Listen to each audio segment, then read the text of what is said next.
All right, here we go.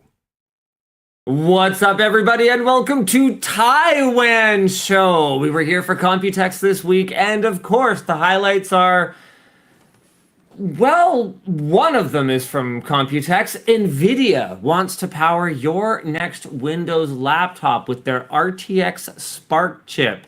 We are going to be talking about that because I was going into this thinking completely DOA, absolute garbage. Why do they even bother?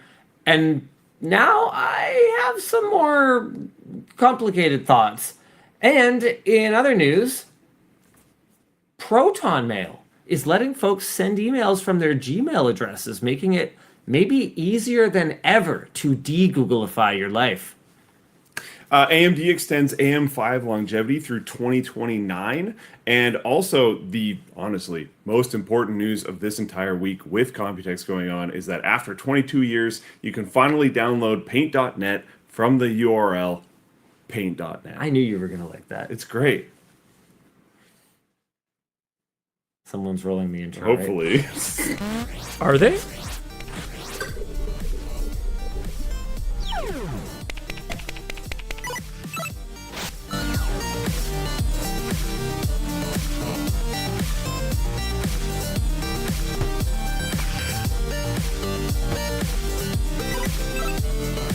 The show is brought to you today by Vessi, Squarespace, MSI, and Zapier, alongside our rep partner dbrand, our Razer partner laptop, and our chair partner Razer. I'm going to pretend I did that on purpose. You're going to pretend you noticed. All right, let's jump right into our headline topic today, which is, of course, whichever one was the headline topic. Producer Dan, I forget which one we chose. The phone feature. Google feature. phone. Oh yeah, we didn't even mention that at the beginning of the show. I wish I could say I was jet lagged right now. This is probably Bed-lagged. Google's coolest feature that they have announced for Android in my opinion, in years. Android is fighting phone scams with a new feature to prove who's calling.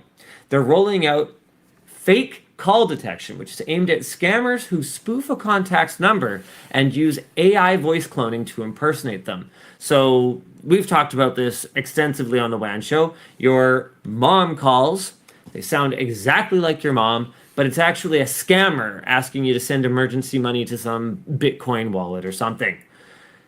But rather than analyzing the audio to detect a fake voice, what it's actually doing is a cryptographic check between your devices. So when a real contact calls you, their phone will quietly send your phone a real-time confirmation signal over end-to-end encrypted RCS. When a malicious actor spoofs the number, which they can do, Veritasium did a whole video on this, they can't spoof the signal. If that encrypted signal is missing, then you'll get a warning that tells you, hey, this could be a fake call. This could be a scammer. Now, the catch is that both people have to use the Phone by Google app and have each other saved in their contacts. They have to be running Android 12 or newer, and they have to have RCS enabled. However, there's a tiny little note in the footer of this press release or article or blog post or whatever it was that I was reading that says, and hey, by the way, this is based on RCS. So we totally want it to be a cross-platform Could work thing. with other people. Yeah. Yeah. This is so freaking cool. I was gonna say I obviously love the idea of the feature, but the locked down, this is literally talking about your parents. My mom has an iPhone, Exactly. so it's but again, RCS based, this could be multi-platform. Hopefully it becomes that, because this is going to be a big problem. Already has been for some people. Yeah. I know I don't know if I talked about this on WAN Show, and this wouldn't have exactly worked, but I've had an AI voice caller that had me tricked for a while. Have I told you that Really? story? No. Okay, so I'll go for it. I got a call from... I thought it was just funny at first, then I picked it up, and while I was on the call, I was Googling it. It's real, but it was the firefighters curling fundraising thing. Holy crap. So you got Yeah, hyper brother, dad. could you have been more targeted than Firefighters Curling Association. I have to look it up again, like, but it's like a real thing. Honestly, though. Curling Association Canada. Like could it have been the Guild of Luc Lafreniere's family who play WoW, and they could have like that might have been slightly more targeted. That's Canadian Firefighters Curling Association, and Okay. they do actually do fundraising. So like it's and they're not really fundraising for themselves or fundraising for like community causes and stuff. Right. And the voice on the phone sounded very real. But it asked, and it wanted a contribution, and I was like, I mean, okay, I can maybe do something. But they wanted payment information over the phone. And I was like, no, just tell me like what your website is, and I'll like look it up and do it there. Because there's no way I'm doing that. And then it got really pushy about wanting information over the phone. And it started feeling not super real at that point. So I started asking it certain things and got it to kind of loop.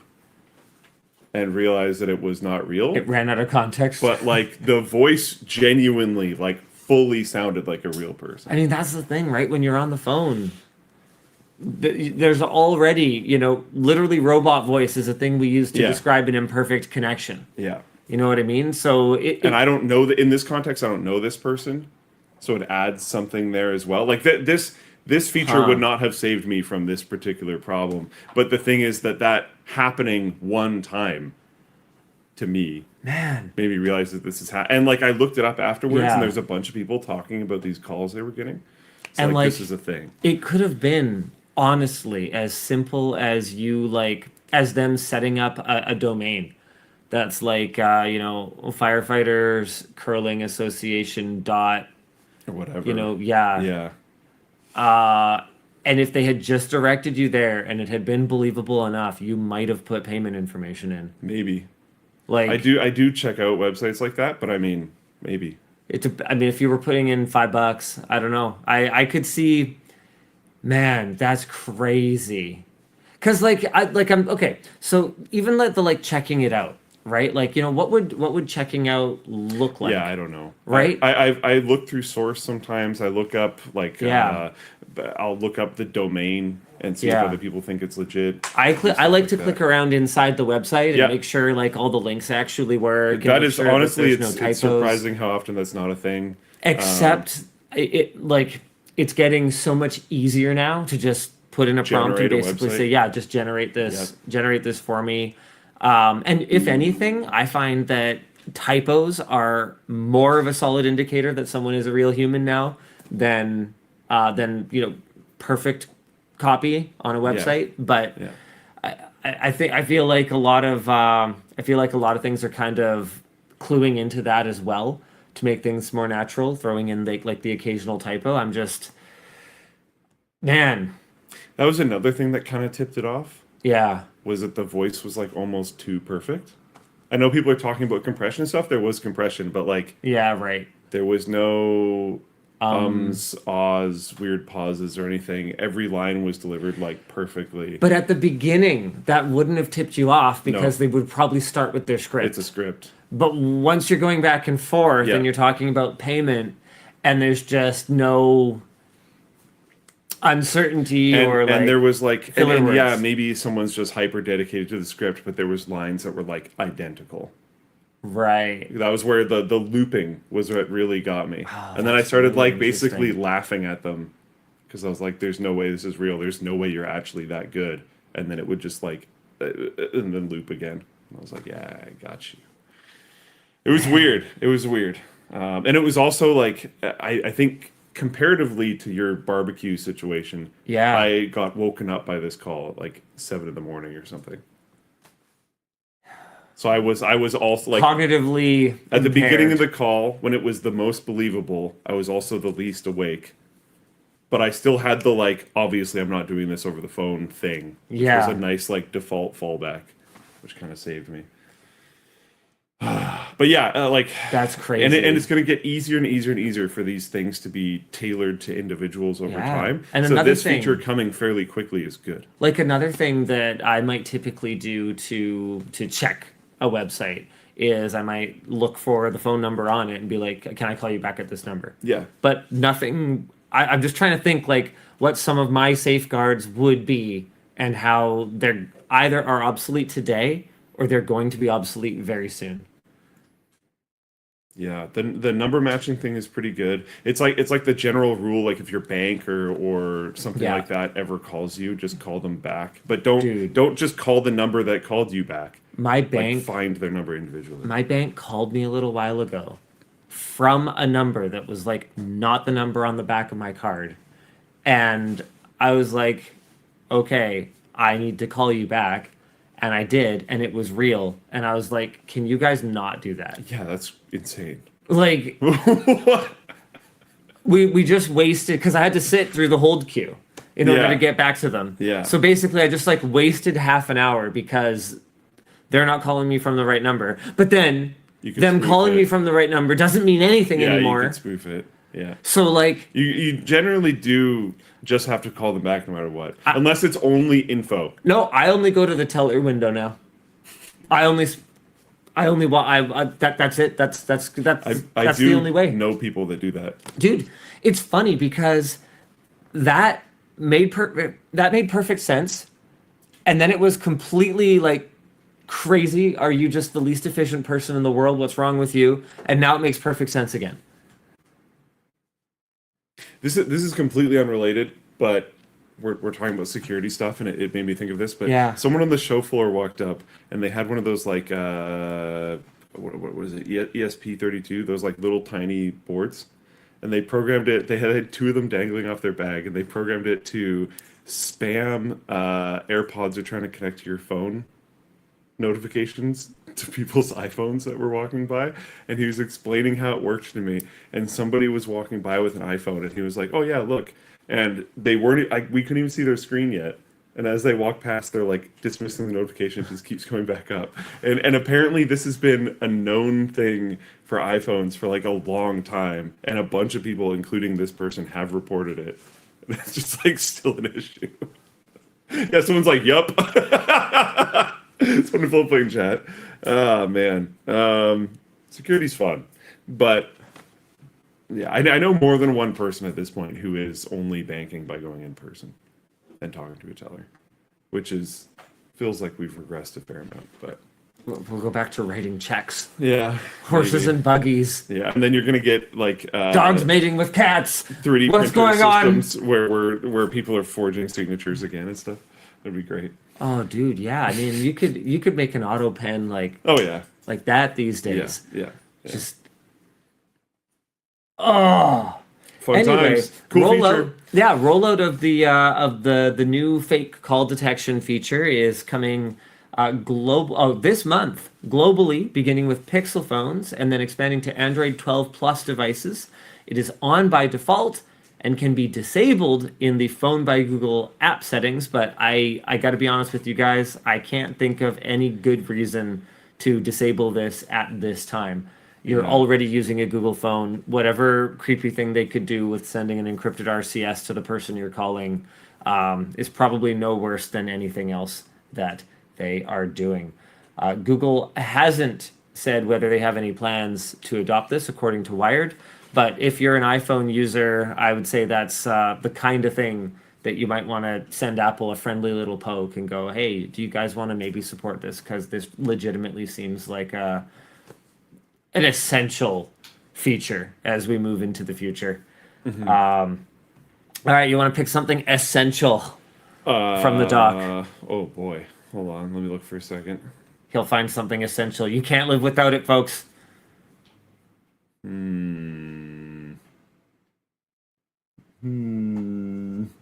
I don't know. Oh, yes. Perfect.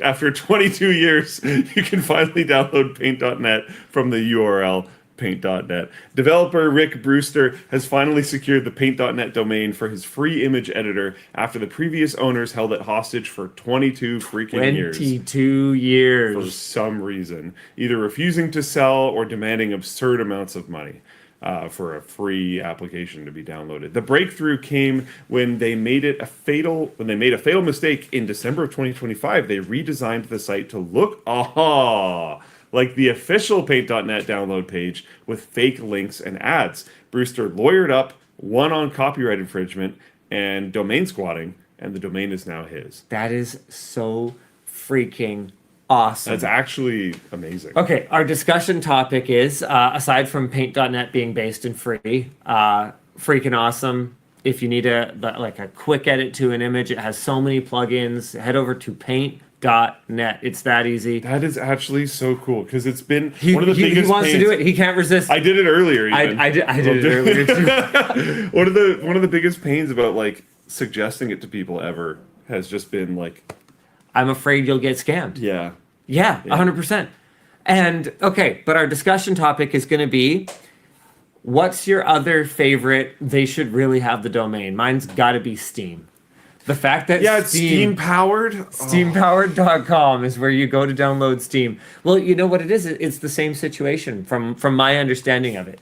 Is the person who owns Steam.com knows that Valve has enough money to buy the earth and all the heavens. Yeah. And Valve told them to pound sand way back in the day and is sticking to their guns. And I got to respect that at least to a degree. But also I do wonder how many people have been confused. How many hours of humanity's collective life have been lost to... If it wasn't for Google, I wonder what this situation would be like. And you know what? I mean, maybe that's the answer. Maybe the answer is that it just plain doesn't matter, because I don't know if I could name a single person in my life who doesn't can't download Steam. No, who doesn't just Google a thing. Yeah. Rather Paint.net was weird because the name of it was a domain. Yeah.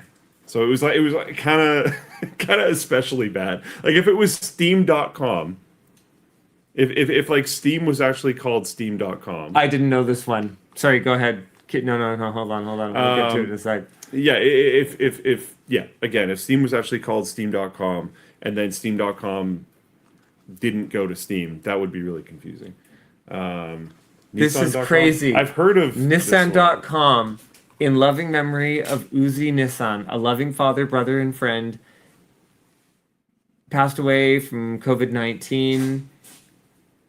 Dude, that's incredible. That's pretty epic. This man, Uzi Nissan, has the Nissan.com domain, not the car company. Okay. How did I never see this? I've seen this, so I don't know, but I mean, there's too many things on the internet to come around everything. I am kind of surprised, like with Steam at some point, with Nissan at some point, like how do you not just offer a very high but reasonable number? Because like Steam as well, like Steam.com, they're not even parking it. No, they're not doing anything with it.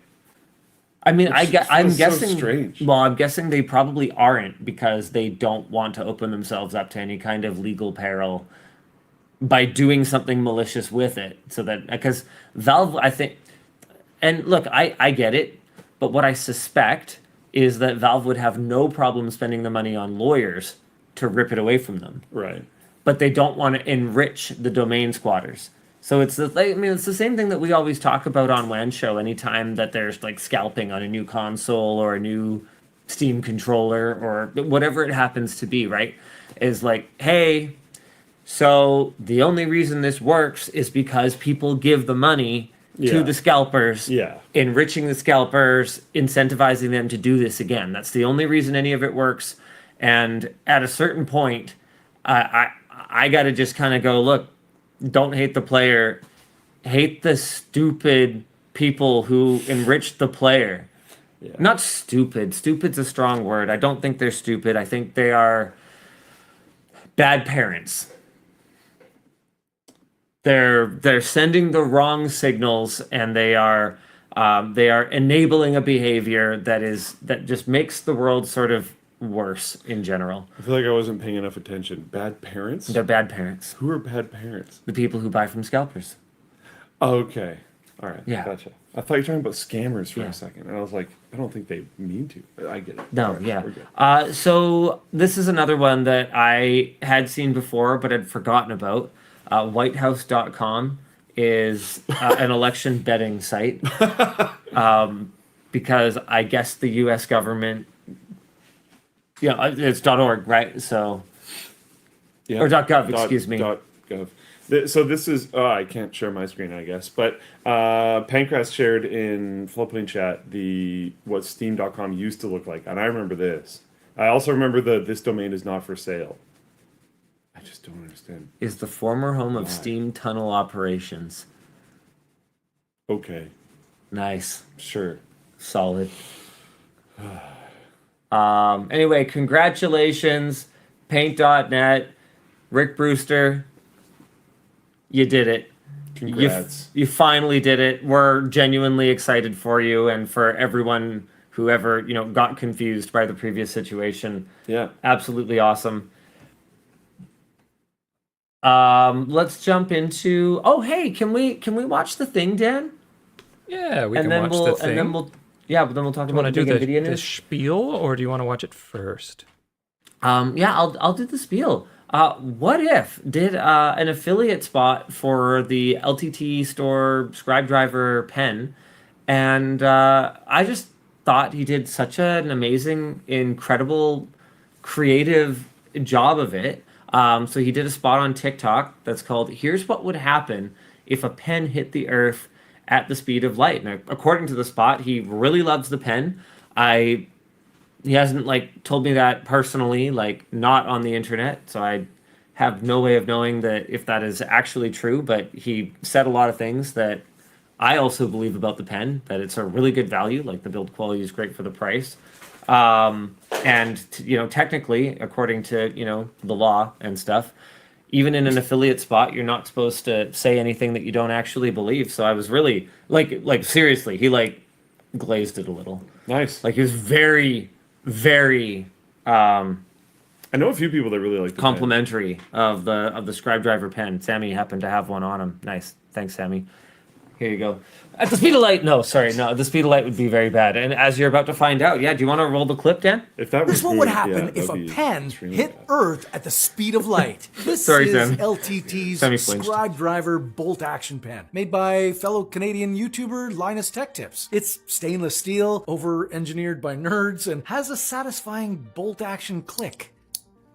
Grippy diamond cut knurling, and even takes Parker G2 refills. It's what I use to draw out all my death ideas for Chase. But if this pen somehow hit Earth at 99.9% the speed of light, it would be a nightmare. First off, anything with mass needs more and more energy the closer it gets to light speed. To actually reach light speed, you'd need infinite energy. So let's say an alien civilization gets this pen to 99.9% the speed of light. Well, that's almost 300,000 kilometers per second, fast enough to travel from Earth to the moon in about 1.3 seconds. But before the pen even touches the ground, the sky would flash white. Since the air in front of the pen wouldn't have time to move out of the way, it would get violently compressed and heated into super hot plasma. Then, boom! The air around the pen would erupt into an enormous explosion before it even reached the surface. All right, maybe cut it here so that people have to go watch the rest to find out the rest.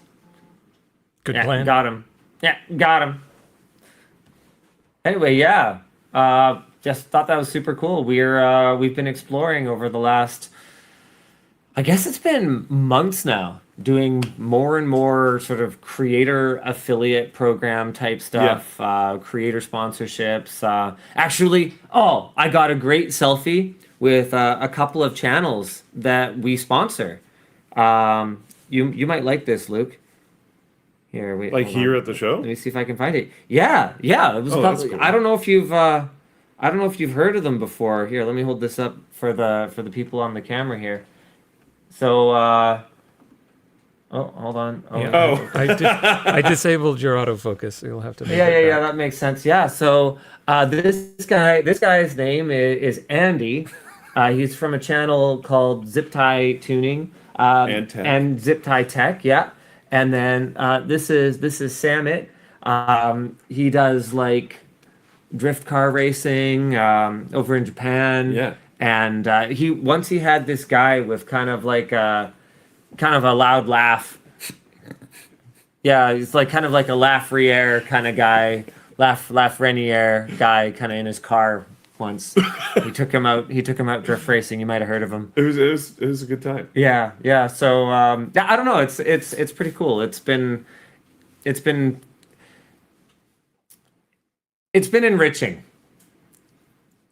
Oh, okay. I didn't mean it like that. It's been fulfilling. It's been fulfilling to. No, it's the opposite of that actually. Like, because I'll be honest with you, we don't really know what we're doing yet. So a lot of the like sponsorships and stuff we're doing are not lucrative. Right. But what they are is they're like I was looking for another word for good that did not mean that, but then I settled on a synonym.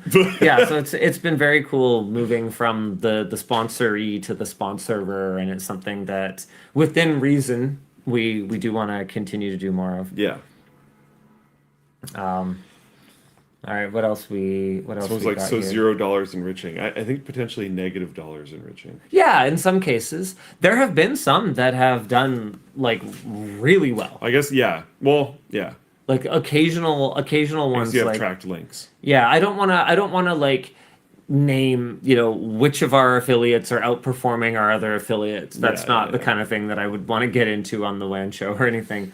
But there have been some that have just done shockingly well, and then there's been some that we thought I didn't even mean it that way. I just saw it as like it's a money out procedure. yeah. Oh yeah. Theoretically, through the affiliate links, you can track money in, but So the affiliate ones don't really have as much potential to like lose money on. Mm-hmm. They could be not the best use of time potentially, because we have finite time at work during the that day. employee could have done something else. They could, so there's like I think an it's opportunity cool though. cost. I think like, it's good. It's like we've had a problem for a long time of like getting the cool products that we have to people that aren't just our audience. And I think some people have noticed the ads and stuff going on the rest of the internet, trying to spread it out from there. But part of it's also trying to sponsor other creators and do stuff like that. So we want to continue to do more of that. What else we got? I forget how we got onto. Oh, you know what? Let's do it. Nvidia wants to power your next Windows laptop.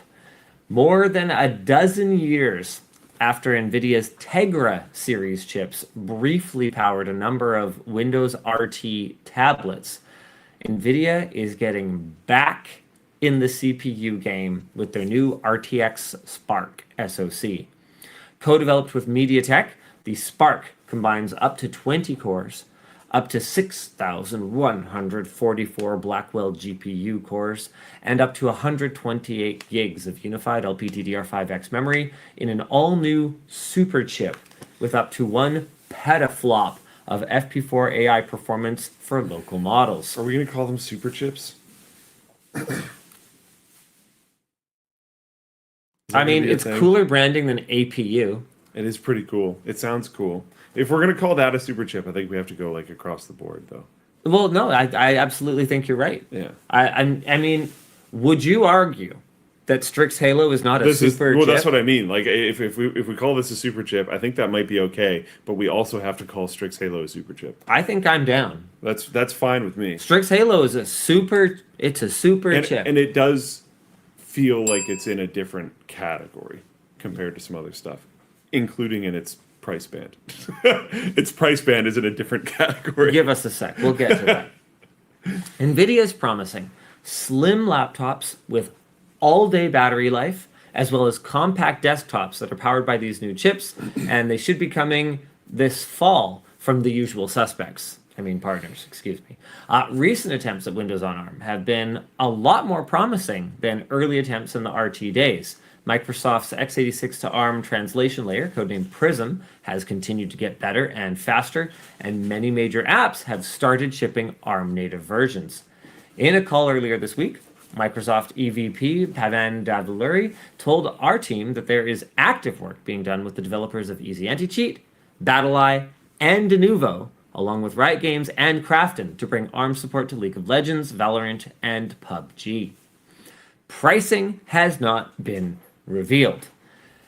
Okay, Mr. Luke, I think both of us probably went into COMPUTEX thinking DOA.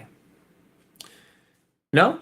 You weren't quite as negative as me about it? I was It's a little a year bit and a half surprised. late.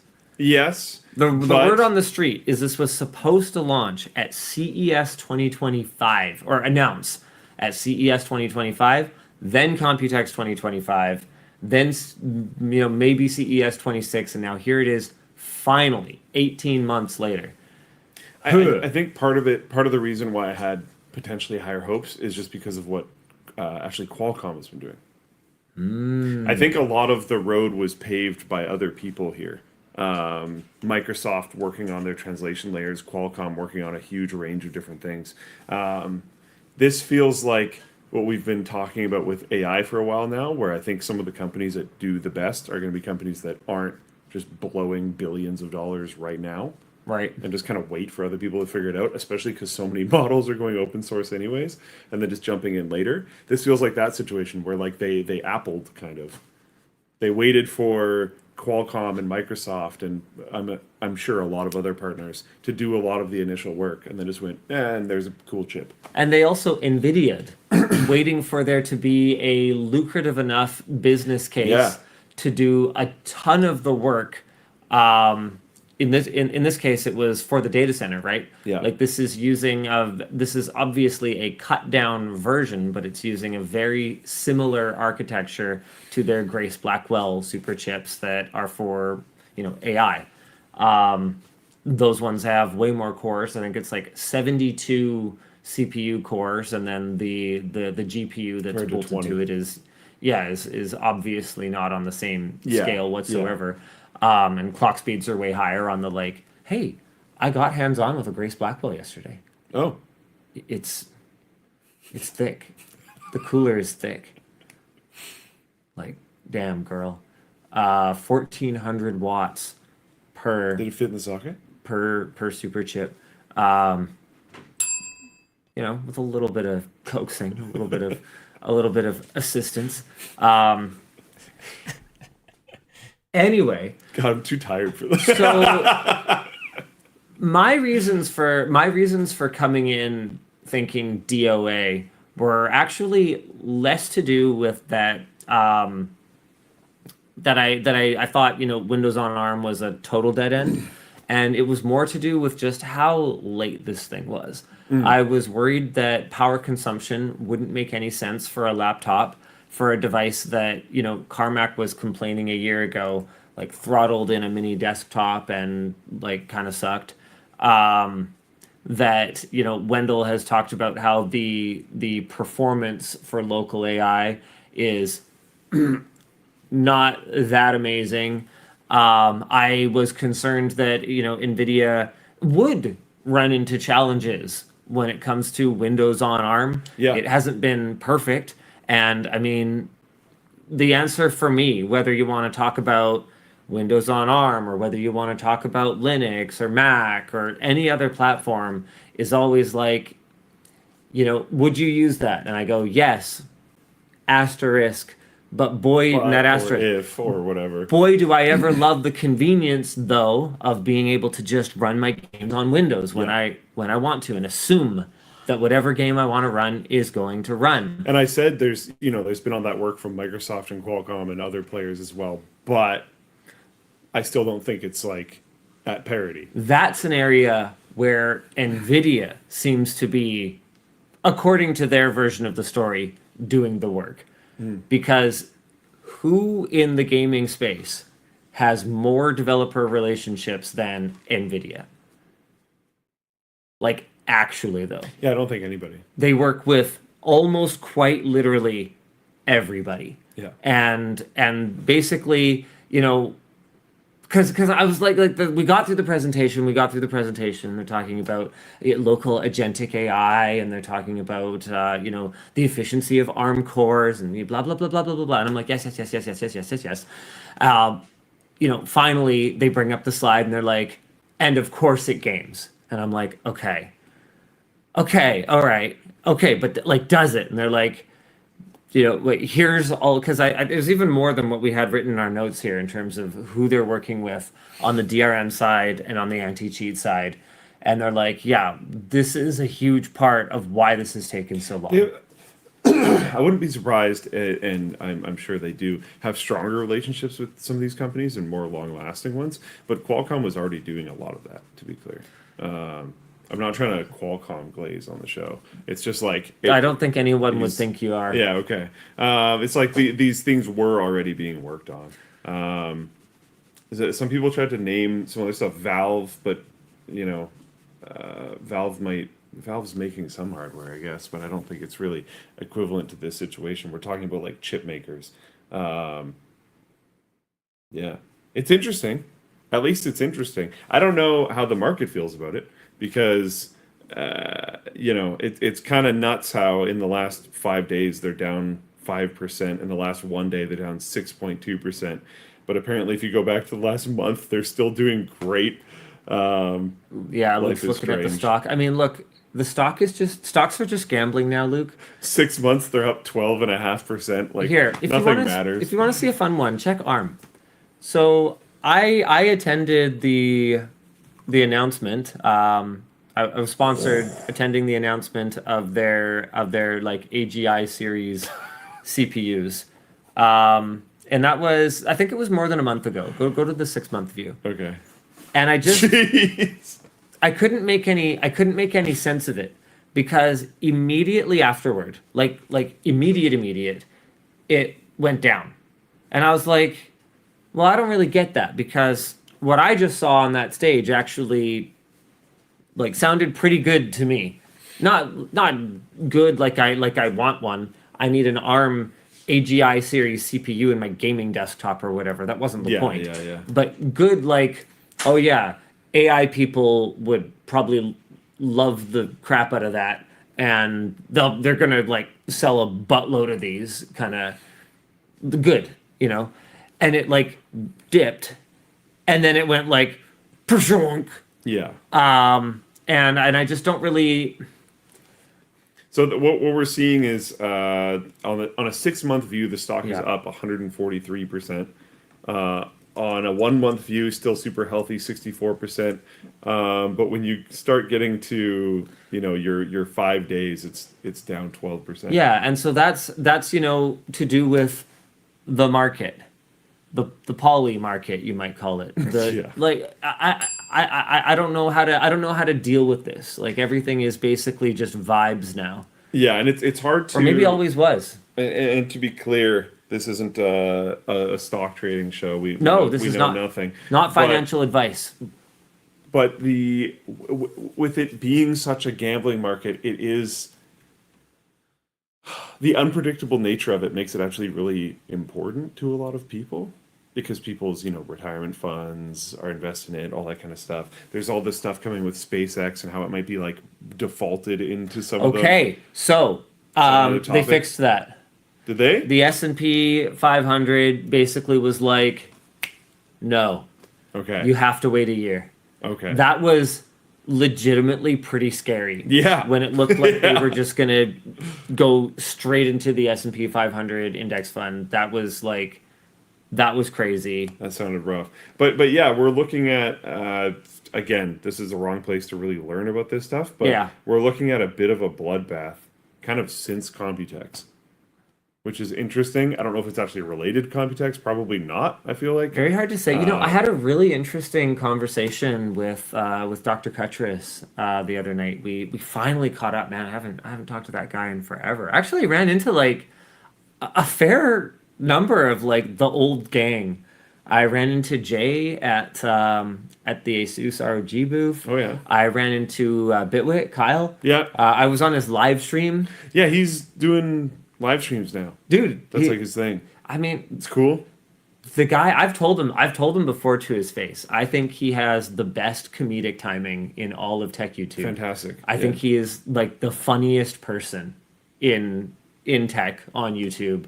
And live makes a ton of sense to me for him. I actually didn't know he was doing it because I don't consume that much YouTube content. But just the vibes of his stream while we were kind of chatting and hanging out on it. I thought it was just awesome. Yeah.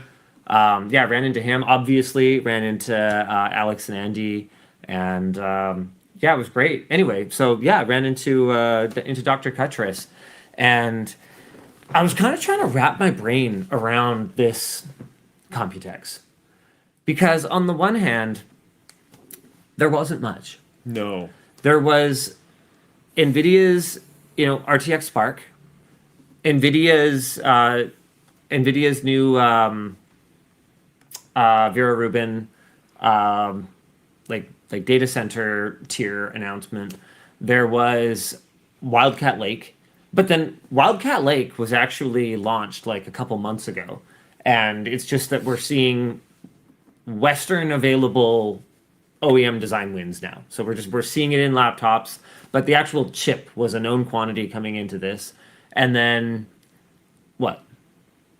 Arc G3.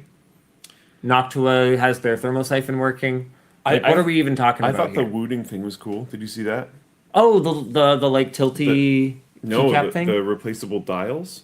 Oh yeah. So you can replace individual key switches with dials instead of buttons. I think it's genuinely pretty cool. For if you're doing, I imagine CAD work, video editing, or there aren't a ton of them, but games like Star Citizen. Wooting's a shockingly innovative company for being focused on keyboards, which for the most part, in a lot of ways have not been. Yeah, but yeah, they are. Yeah, I mean it's part of their like tagline-y thing. They're there to disrupt or whatever. Yeah. So anyway, chatting with Dr. Cuttress about it, I was like, I'm having a hard time wrapping my brain around this because there's not much here. But on the flip side, did it not feel like the busiest COMPUTEX like in years? Like it was buzzing. You mean like literally people on the floor? Yeah, on the show floor. Yeah, I mean there's a lot of money in it right now. I heard there was a couple brands that I was really surprised were not on the floor, and I've heard a very rumor, as in like it's very possibly not real, but I have no idea, that there had to be a minimum percentage of like AI stuff. Because like Sammy and I ran into a booth where they were advertising a monitor, and they're saying that it was multimodal powered AI enabled monitor. And I was asking like, okay, well, how much like what compute is in this all in one? And they're like, no, it's a monitor. And I was like, yeah, I know, but you're running AI on it. So like, how are you doing that? And they pointed to like a mini PC that was behind the monitor. I was like, oh, well, okay, does that come with it then? And they're like, no. So their point was that you could plug a computer into the monitor that ran AI stuff. Just, wow. And that really, I think what happened there was they didn't want to get filtered out because they didn't have AI stuff to show on the floor. Right. So they just slapped an AI sticker on their monitor and just went with it. So I don't know. I think it's just that there is a lot of dollars, a lot more dollars than normal in this industry. And not just dollars, but like real dollars. So Ian was telling me, like, normally this is a very industry event. Yep. And he was like, but this year it feels like I can't go anywhere without seeing like a Goldman, badge. No, so see, you hit the nail on the hammer. Kind of, you were like almost there. In terms of his theory, anyway. Yeah. But he's like, yeah, That's basically, as far as, he's like, as far as I can tell, there wasn't kind of an Asia tech conference for Western money. Yeah, because you see that at CES. It's very, very common at CES to see the investor badges. The money people. Yeah, and you can kind of tell when they're walking around. And so because COMPUTEX is where Nvidia does its thing. Yep. Right? Apparently, or according to Ian, he feels like COMPUTEX is being kind of co-opted by the money people to become like the Asia Tech conference that everyone kind of goes to. And that made a ton of sense to me. I mean, it always makes sense to me just about when Ian talks, because he is a super smart guy, as he always reminds me he is a doctor, in fact, with a doctorate. He doesn't always remind me of that. I'm making him sound worse than he is. It was just the first time we met, he corrected me on his title, and I have never let him live it down. I opened with that, of course. I walk up, he's like waiting for me in a tiny little like noodle hole in the wall, and I'm like, Dr. Cuttress. Yeah. He goes, aw, F you. Like, I love that guy. Anyway, when he talks, it pretty much almost always makes a ton of sense. He's a super smart guy, but I was like, oh yeah, that. So this is something that that came up for me in unrelated reading. I forget where I was reading it, and I can't find the article right now.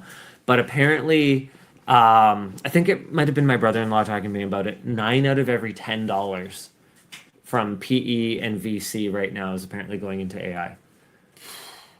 I mean, yeah, sure. I do still think this is interesting. I wish I could share my screen, but I looked up, I guess it's on a website called TradingView. I haven't been here before, but I've seen screenshots that I think are from this website. Of like a stock heat map, and it's just the S&P 500 stock heat map. Some people in chat were saying that these stocks are down because people are just rebalancing. But when I'm seeing over 6% from Nvidia, over 13% from Micron, over 6% from Dell, over 11% from Intel, over 6% from Cisco, over almost 11% from AMD, and it just keeps going and going and going and going. I'm not personally seeing the other places that this is apparently going to. Gold's down. Yeah, gold's apparently down a bunch. Yeah, I gold's remember down that 3% one. today. So like I'm not seeing the other stocks that this is flowing. Well, it's not always stocks, right? Like there's government bonds. Sure. There's land. Although land is not as liquid, it doesn't really. Well, literally, it's not liquid, but what I mean is that it doesn't. You don't like move. 6.2% of Nvidia. This is what I right, mean. is $500 billion or something like that, or no, sorry, $250 billion. What does it work out to? It's a $5 trillion market cap, so 10% is 500 billion, so $250 billion there. So yeah, kind of a big deal. So like we should see a lot of green in other segments. Nobody bought $250 billion of farmland, today. Crypto. So Bitcoin's way down. Like in catastrophic crashing territory. Yeah, have you been watching this? No. Yeah, I just friendly reminder, the every minute reminder when we're talking about anything to do with finances. This is not a financial show. None of this is financial advice. Not the people you should listen to. Neither of us have any idea what we're doing or what we're talking about. The extent of it right now is that there's a lot of red, and I don't know where the green is. Well, I think it was the friends we made along the way. Yeah, it might be. It might be. It was not real money. Yeah, like that's what the boomers are finding out in the Vancouver housing market. Is that when the value of your house and your 100 neighbors is dictated by the one house that's sold at that amount. Yeah. That money is not real.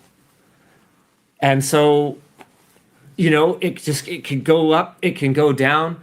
I mean, listen, I think I'm going to send this over to Dan. He can throw this up on screen. But I think it's really important to remember what Warren Buffett said about all this. Okay, so I'm just going to send this over. I mean, look, I don't do financial advice. Don't believe me. Believe Mr. Buffett. Okay, so that's a good point. Yeah, no, it's a very good point. Okay, Dan, did you get that? Yep. Okay, go ahead, throw that up, please. So whenever you see anything, any news, right? The stock goes up, the stock goes down, crypto's doing good, crypto's doing bad, gold, bonds, everything, just remember what Warren Buffett definitely actually said. Yep. It's good advice.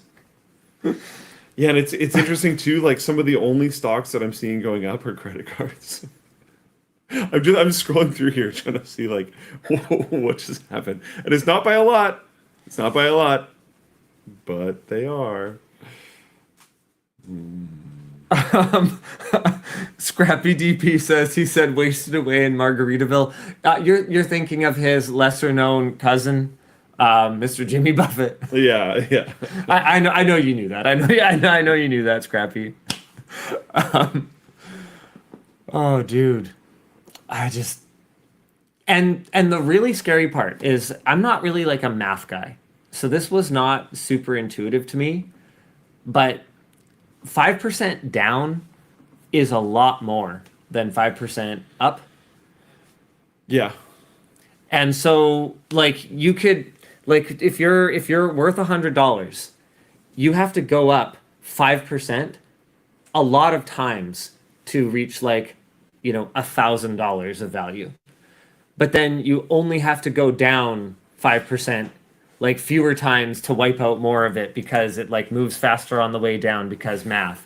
And because you started high. yeah, it's just it's because you started higher, so Yeah. it's a greater proportion. Yeah. So that like that growth goes down at the same, you know, negative growth rate. I never really thought about it because I don't do a ton of stock investing and I don't do math for fun.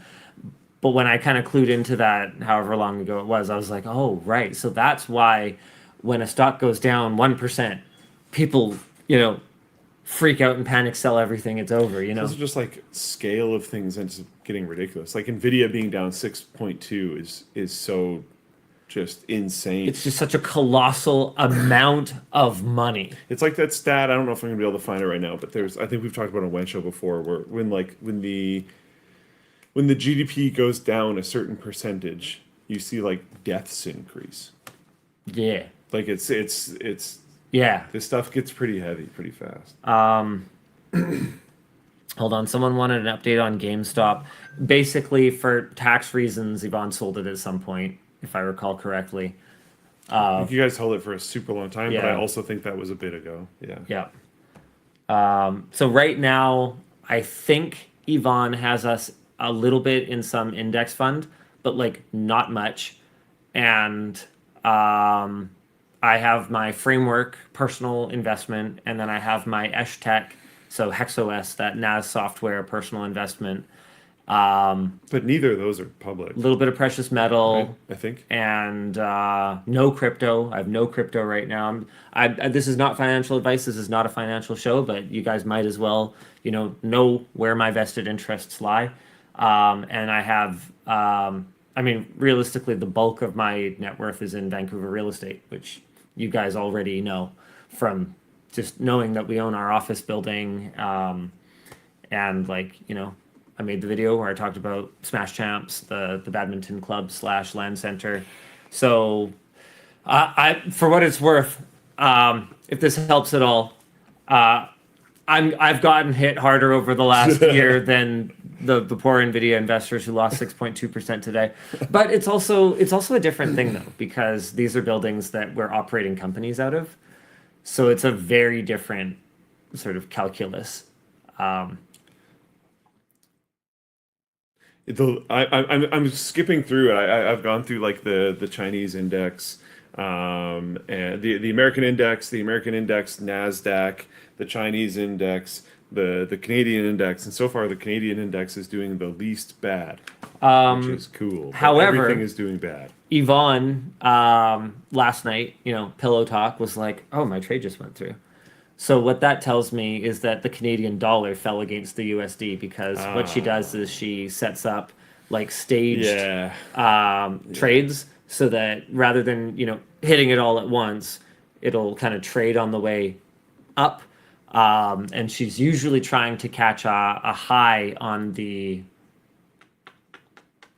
US dollar whenever she's like setting staged trades. Because we mostly make USD. Yeah. Which But, I think might not have been fully apparent. but our expenses are mostly CAD. Canadian Yeah. dollars. So we are trying to move it into the CAD side of things. Yeah. So we generally try to win on the USD being overvalued in a given time, and then sort of ease off on our purchases of Canadian dollars when the Canadian dollar is stronger. Although that has changed, because we did How Does LMG Spend Money? I guess it was like 6 months ago now, and our biggest expense other than payroll is now buying product, and that is almost exclusively in USD. Oh, interesting. Yeah, so a lot more of our expenses are in US dollars now. Yeah, I never really considered that. Yeah. Sorry, I just thought this was funny. I'm scrolling through and there's like the NASDAQ 100 index, all US companies, Dow Jones Utility Average Index, blah, blah, blah. Yeah. Canadian Composite Index, whatever. You keep scrolling. What'd you find? What'd you find? Is get it the down Nancy to- Pelosi index? Or No, what? you get down to India and it's the Nifty 50. And I just love that. And the nifty next 50. Yeah, That's pretty good. that's fantastic. Oh, they're doing pretty good. I'm sure there's like a reason why it's called Nifty, but I like it. No one in chat seems to have figured out where the money Where all it's went. going. Oh. Yeah, a few different people said that it was just like rebalancing, but I cannot find where. I've been, obviously I'm not, super informed on this stuff, but I can't find it anywhere. Definitely not Russia. Just went to the Russian index. That's not where it's going. I've seen some rumblings that Putin might hopefully finally be getting tired of his stupid war. I have seen rumblings of that too. And there's an open letter from Zelensky. yeah. Yeah, I saw that too. It would be real cool if that stopped. Yeah, I'd be super stoked on that. Glory to Ukraine. Okay, what else we got? AMD is extending AM5 through 2029. AMD announced at COMPUTEX this year that the AM5 socket is going through 2029, 2 years beyond the original 2027 promise. That is at least 7 years of support, which will likely cover up to Zen 6 or Zen 7, meaning that anyone who bought an AM5 motherboard back in 2022 can keep upgrading CPUs without replacing their board. Hopefully. Sometimes, not every board from the very beginning of AM4 did ultimately support the chips at the end of AM4. But, if all goes well, then you could be one of the lucky people who has a board that makes it all the way through. Yeah, AM4 got the same treatment, launching in 2016, with AMD still releasing chips for it a decade later. 2 new CPUs are being released, actually, to back up these announcements. The Ryzen 7 7700X3D for AM5 is launching July 16th at 329, 8 cores, 16 threads, Zen 4, 96 megabytes of 3D cache. What? It's exciting. It's good. 4.5 gigahertz boost clock. Essentially, it's a downclocked 7800X3D at $120 less. AMD could see that gamers are feeling the pinch. Talking to, manufacturers in the PC space, they're also feeling the pinch. We'll talk about that a little bit more later. But, clearly they're trying to juice things a little bit. And then on the AM4 side, the Ryzen 7 5800X3D 10th Anniversary Edition is returning June 25th at $349. It's the same 8-core Zen 3 chip with 100 megs of cache, 4.5 gigahertz boost. It was once the best gaming CPU on the planet. Now it's still a great gaming CPU and is compatible with DDR4, which could help save you some money on your next system. And this is really interesting. Does 349 make sense? It makes sense that people will definitely buy it. I do think that so my initial thought was that AMD is kind of taking advantage of the situation a little bit because AM4 boards are cheap and DDR4 is cheap, so they could just extract margin on the CPU. I didn't realize how much work they had to do to bring this thing out. So the original 3D V-cache stacking process that they used, the reason these chips went away was because that process was no longer available at TSMC. So they had to significantly re-engineer the chip to manufacture it with modern stacking processes. Okay. So they actually, I forget whose podcaster who they were being interviewed by, but they pretty much came out and they were like, this was like actually a significant amount of work. This wasn't just like a grab it from the archives, dust it off, and just re-release it project. Okay. Yeah, because Zen 3 for $350. Oof. Zen 3 with 3D cache. Yeah, that part is nice, I guess, but So, let's look at it from like a platform standpoint. And apparently motherboard manufacturers are ramping up AM4 board production too. So I can get an AM4 board. I'm going to spend $100. We have a video coming very soon where we're going to run the newest AM4 CPU, other than this one, because this one wasn't out yet, on the oldest AM4 board. And then we're going to compare that against the newest AM4 board and see, like, what are you actually giving up? Like, you can, spoiler alert, not much. So you can get, like, any AM4 board pretty much, as long as it's compatible with the CPU, throw it in there. DDR4, last I checked, is about half the price of DDR5. Would I like to see AMD go more aggressive with this thing? Absolutely. But I still think it's going to be legitimately a very... And I'm not even saying that it's necessary. Like, I don't know, maybe their R&D cost on this was insane and they have to recoup it somehow or whatever. I'm not necessarily saying it's like a scam or anything. It's just, damn. It would have been nice if it was cheaper. I would have loved to see it at like $239. Yeah. $229 is where I'd have been like, that's hot. Every other chip is dead to me. Just buy it. 229 would have been pretty sick, but that's a massive reduction on the price that it actually is. Used by, Yep. Let's see, eBay.com.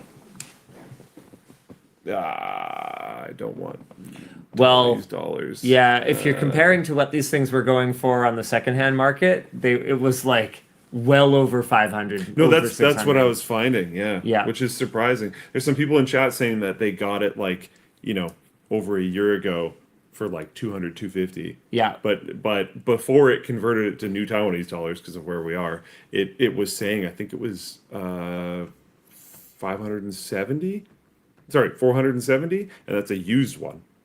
So maybe it'll help. Yep. God, the market is crazy right now. I legitimately do think that this is going to help a resurgence in availability of AM4 chips, AM4 boards. DDR4 is still out there. DDR4, even brand new, is relatively affordable. Anything that takes some of the squeeze off, I support at this point. So just with quick skimming, it sounds like their price is $100 cheaper than the used price, which that blows my mind. But I know.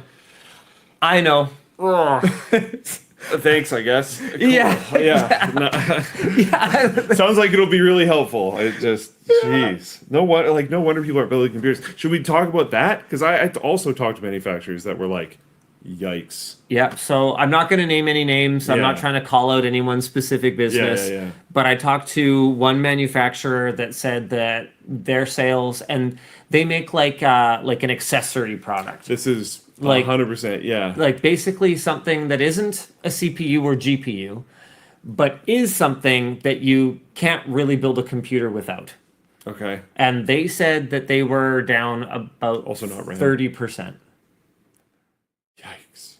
Which is, coming back to what we were talking about earlier, right? Where 30% down is a lot more than the 30% growth that we had year over year when we were first starting out. Once you reach a certain scale, you've got employees, you've got facilities, you've got, marketing campaigns, you've got all these things that you're doing as a company that you've scaled up according to the scale that you've reached. And when suddenly 30% of your revenue is gone, you're sitting there looking at it going, like they were talking about how hard it is to forecast production right now. Yeah. Lead times, they were saying on a good day, they're going to have to know what they need in their warehouse 6 months ahead of time. And right now, that's like How are you supposed to do that? impossible. Yeah, talking to, like you said, kind of accessories things. If it's not compute, pretty much, everybody's kind of freaking out. I know I was talking to one brand. Dan, put up the thing. Who even, did I say I don't know? I was talking to one brand who even sells things that are a little bit more in that field, but they're more, they have to buy an expensive component and then use it in the product that they're selling. And they're saying that even they are down because their costs are so freaking high that even though they're selling it for so much right now, it just doesn't even really matter. I meant the Warren Buffett thing. I didn't mean the doesn't know yeah. thing. That's fine. The moment's passed. Yeah. It was pretty wild. Case, fans, all that type of stuff. If nobody's building computers, if nobody's building personal computers, PCs, then those things aren't selling. Like it is what it is. I think McGarnagle actually has a way more human way of sort of illustrating what I've been trying to say about that. When you're a company of 3 people, 30% hiring is 1 person. When you're a company of 10 people, to grow 30%, you would hire 3 people. When you've achieved scale and you are a company of 100 people, a 30% reduction would be 30 people.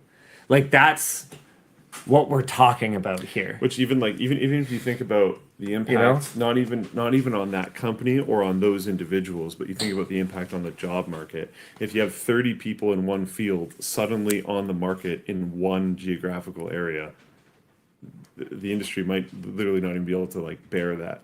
Yeah, it might not be able to absorb it elsewhere. If it's a one-person change, it's much more likely that, there's a company that could add a person if the right person came along, and then they just bring that person on.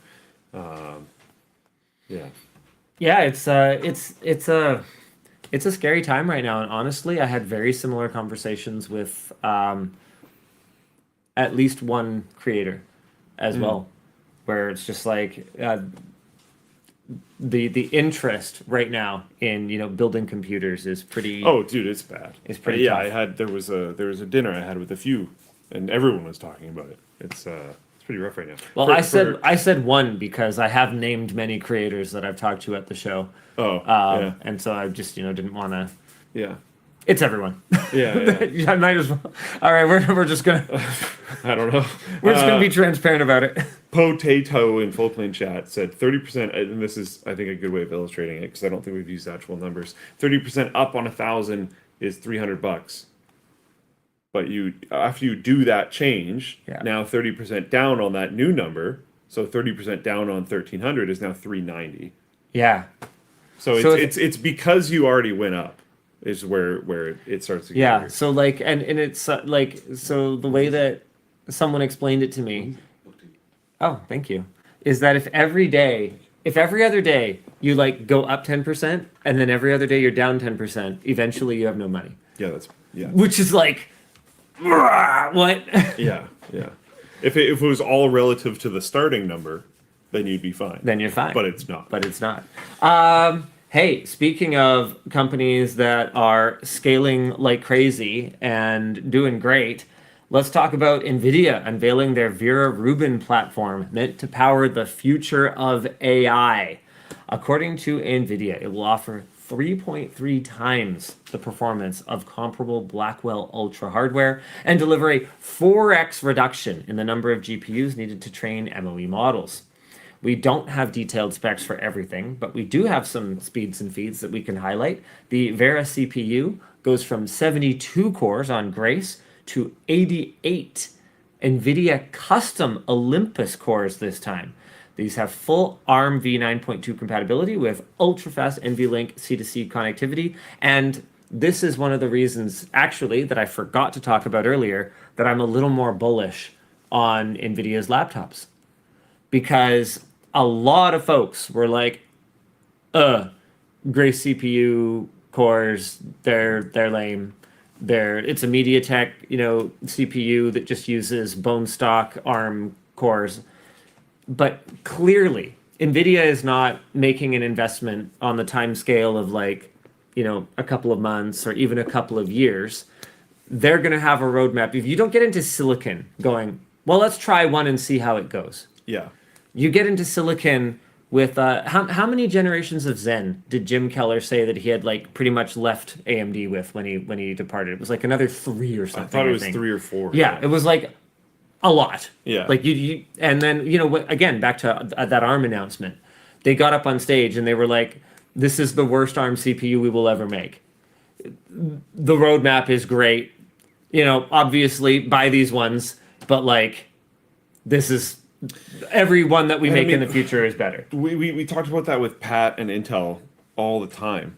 and then he's been gone for a bit, and there's I think in our circles most people get it, but there's a lot of people being like, wow, the new CEO really turned stuff around, and it's like, okay, we're also seeing some of the stuff that Pat was actually working on coming out now. He started a lot of balls rolling. So anyway, this is one of the reasons that I'm more bullish on their laptop chips, because these first ones, RTX Spark Gen 1 is the worst laptop chip that Nvidia will ever release, and full custom Olympus cores. Okay, sounds pretty cool to me. I don't really know much about it yet. Rubin GPU moving to HBM4 memory, 3rd generation transformer engine, 2.5x the NVFP4 petaflops of compute. Okay, so this is like a way more powerful chip. The new rack is using NVLink 6. Each rack will have 260 terabytes per second of bandwidth. And then this is something that I actually do care about. 10 times higher inference per watt at 1/10 the cost per token. Okay. And whether you like AI or hate AI, less watt, good. Less watt, definitely good. And if you do like AI and you've noticed that all of a sudden, it's amazing how it just kind of happened overnight, the token cost crisis. Oh, yeah. Yeah. 1/10 the cost per token probably sounds pretty good to you right about now. What else do we know about it? Have we talked about that on WAN Show? For a little bit of context, there's a bunch of different places that are turning into usage models instead of general subscription models, including GitHub, and it's really starting to show up on people's balance sheet. Developers are running out of what they would their usage in a few days. I'm hearing from some people is effectively capping out what they. How do I do this? I heard the Q1 budget was covered, or the full year's budget was spent in Q1. Yeah, is kind of the number that a lot of people are throwing out. So the scaling kind of is getting a little bit ridiculous. Yeah, but it's the whole drugs model. Give them a bit for free and then pull the rug out. Yeah, I just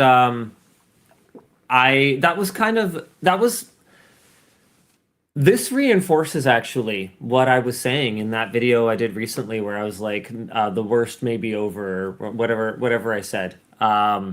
Where storage is obviously still mooning, and like there's still a lot of problems. And if you talk to manufacturers who build at scale, RAM is still really, really bad, even though retail has eased off a little bit. But this is kind of exactly what I was talking about, where it's like, I couldn't really prove it, but my crystal ball tea leaf vessel said, hey, the bean counters seem to be waking up. Yeah. And that's going to manifest in a bunch of different ways. And one of the ways that typically manifests is that you start actually charging for the service. Yeah, I think it's interesting timing, because the gap between a lot of these models turning into usage based and the prevalence of local AI systems, including PewDiePie's project and a variety of other projects as well, making it a lot easier for users to get into local hosting, and hearing about a lot of companies switching to local hosting and stuff is like, I think they chose a terrible time. I think they actually should have done this like 6 months ago. Because I think it's dramatically, not a little bit, dramatically easier to run local now than it was roughly 6 months ago.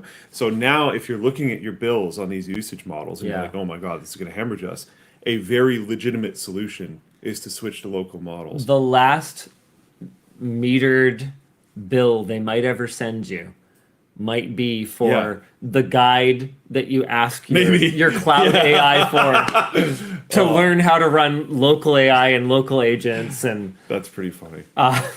Yeah, and it's like you can get stronger models by going API routes and using these cloud systems, but I am not convinced that the vast majority of people need like frontier level ability models. I don't. I just, dude, if like my alarm would set at the right time, honestly, Yeah. like that would be enough for me. I don't actually need much that's that complicated. Can we just take a moment though? To congratulate each other on being right about the cloud at every turn?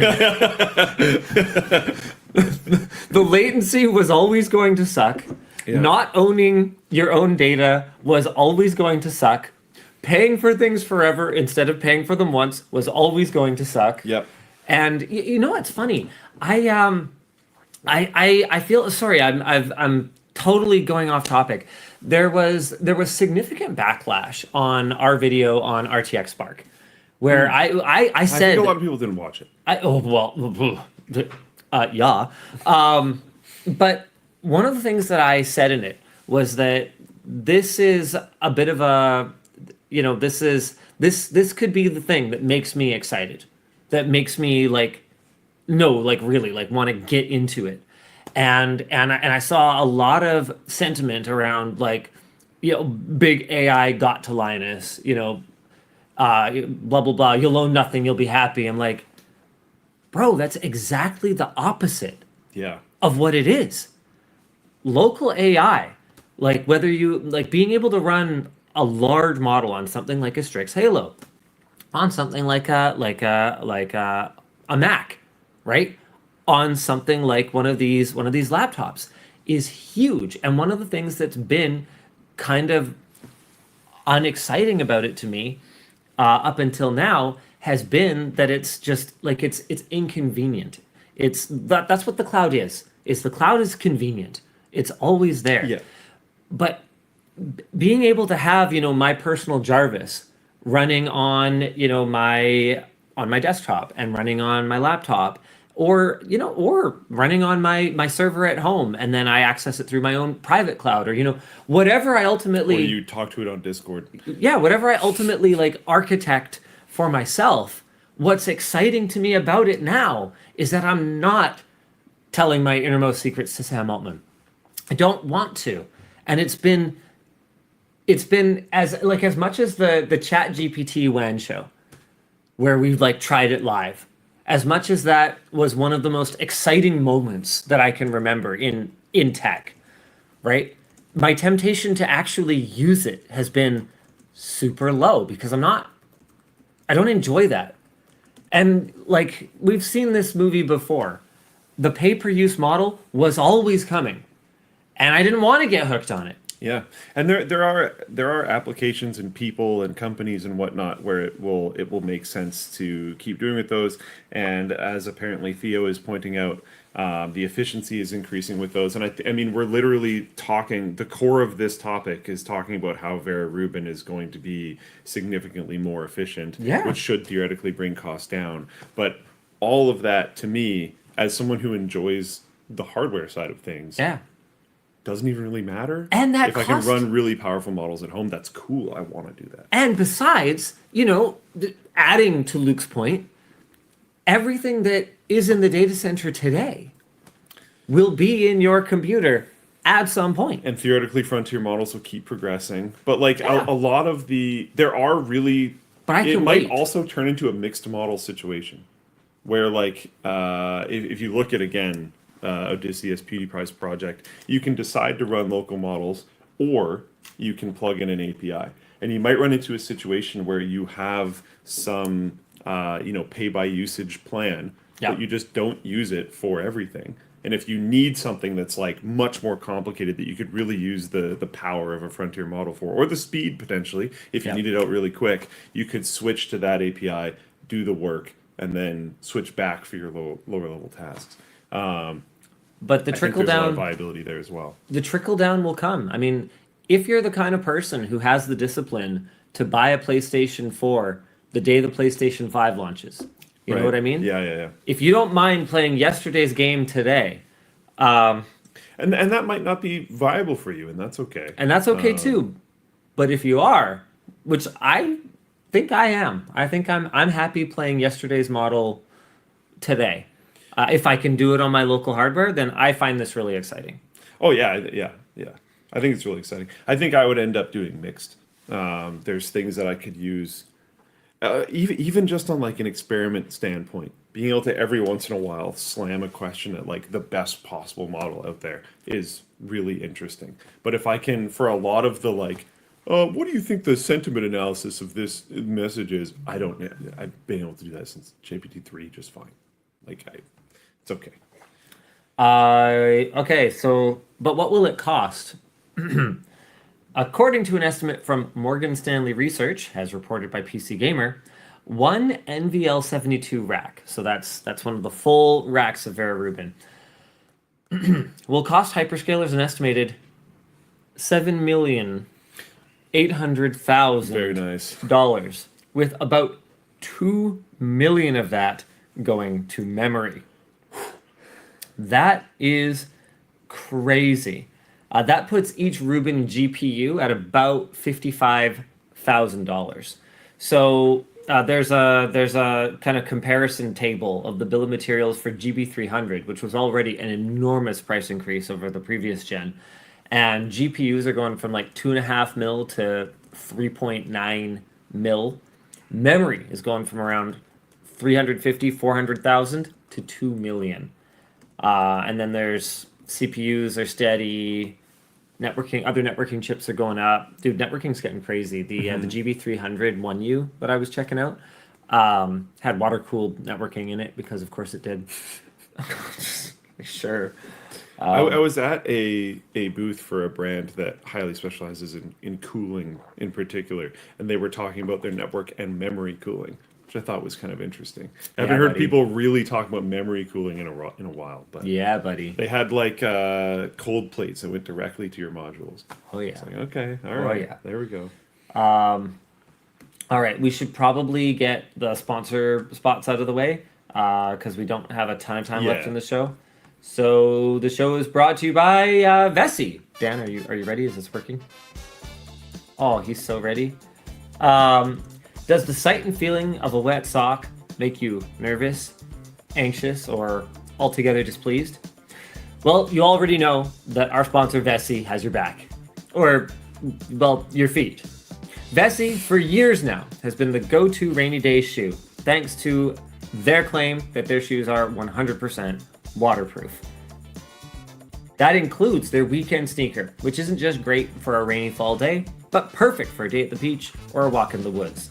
They really do a great job, actually, of being all-weather wearable. They're lightweight, breathable, comfortable, and thanks to their Dymatex material, that same material that's responsible for keeping your socks dry, they're just plain the easiest thing to reach for in the morning, I think, is the best thing that I can say about my Vessis, is I don't have to think at all. I just put them on and don't think, and they're fine. Every pair comes with free shipping and is covered with a 30-day hassle-free returns policy and a 1-year warranty. So don't change your plans for the weather anymore. Your Vessis will handle rain, rough ground, everything. Get 15% off your Vessis at vessi.com/WANshow.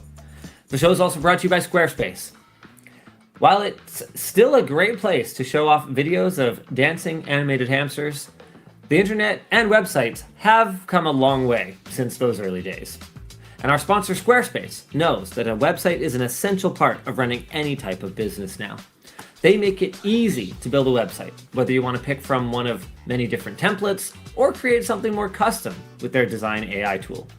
And Squarespace will even help your business reach the right demographics with their SEO tools, so your page doesn't get lost in the proverbial sauce. You can have features of your website designed for special members of your community, allowing you to monetize things like courses, blog entries, and more. And again, back to just sort of my personal best experiences with it. The greatest thing about Squarespace is just how easy it is to use and maintain. We don't think about our Squarespace website unless we need to change something on it. And then when we do, it's super easy. And as a business owner, I don't think there's any more positive thing that I can say about anything. That decision was made such a long time ago, and I remember being like pretty confident and like, I don't want to worry about this like ever, and I'm so happy we went that route. So start building your website today and get 10% off your first purchase by visiting squarespace.com/WAN. Dan, let's just jump through 3 and 4 as well. Is that okay? I was going to suggest that, yeah. The show is also brought to you by MSI. Their new X36 monitor has a 34-inch 3440 by 1440 display. It is a stunning QD OLED panel using the latest 5th gen QD OLED with a new RGB stripe subpixel design for sharper text. And it's one of those things that with the early QD OLEDs, it's not like I was like, this is a deal breaker. Like I could rationalize that it's worth it because man, they're gorgeous. QD OLED is amazing, but it's also nice to have clearer text back. They really do look better. Yeah. Also, their dark armor film allows for deeper blacks and better scratch resistance on the surface of the screen. Those were a couple of other Achilles heels on the earlier QD OLEDs. And because it's got 5 layers working in tandem, it gives your movies, games, and everything better light efficiency and greater brightness. You can also customize the HDR curve on this monitor for a smoother HDR experience.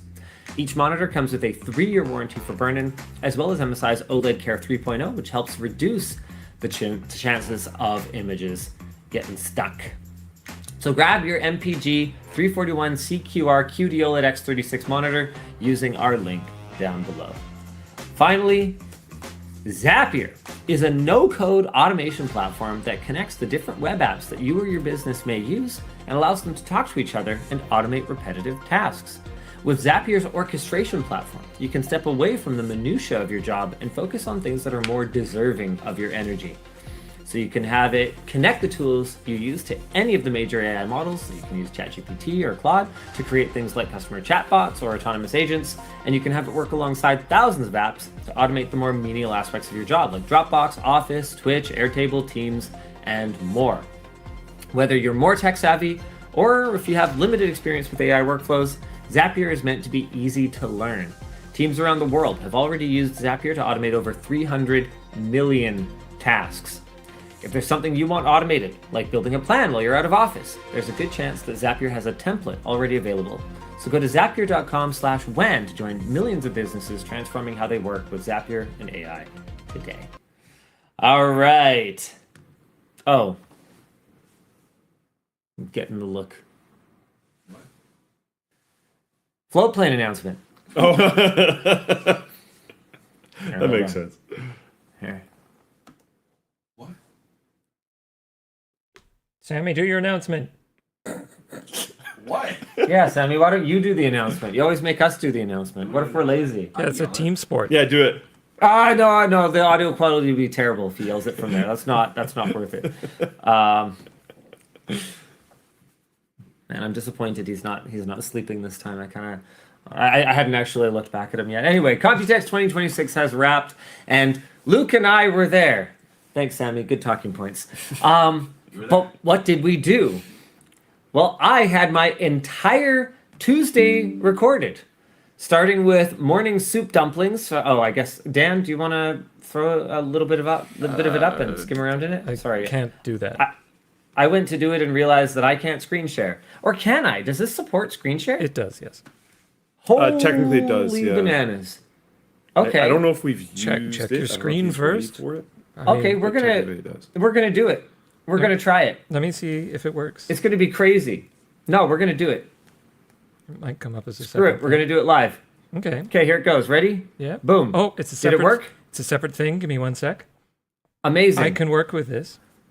He can work with this, folks. This is actually awesome because we can have. It's just an entire other person now. Really? Yeah. 1 sec. 1 sec. And then if I switch away from that tab, can you still see it? Yes. Okay. And I can turn it on and off, but I need 1 second to create. This software is magic. Isn't it Dan awesome? He can adjust the focus of my webcam. I can have a non-focus tab as a source. He can put it into the foreground or remove it or whatever. This is insane. What's it called again? It's called Video Ninja. Video Ninja. Video.ninja. Never use it. It's dangerous. Yeah, anything this powerful must be dangerous, Luke. Seriously, though. Video Ninja. Super cool. I love it. Okay, so I can throw that up now. Boop. All right, cool. So I had my entire Tuesday recorded, starting my day with soup dumplings that were delivered by my wife. Hung out with Alex and Andy at the Dell booth, and ended the day with badminton.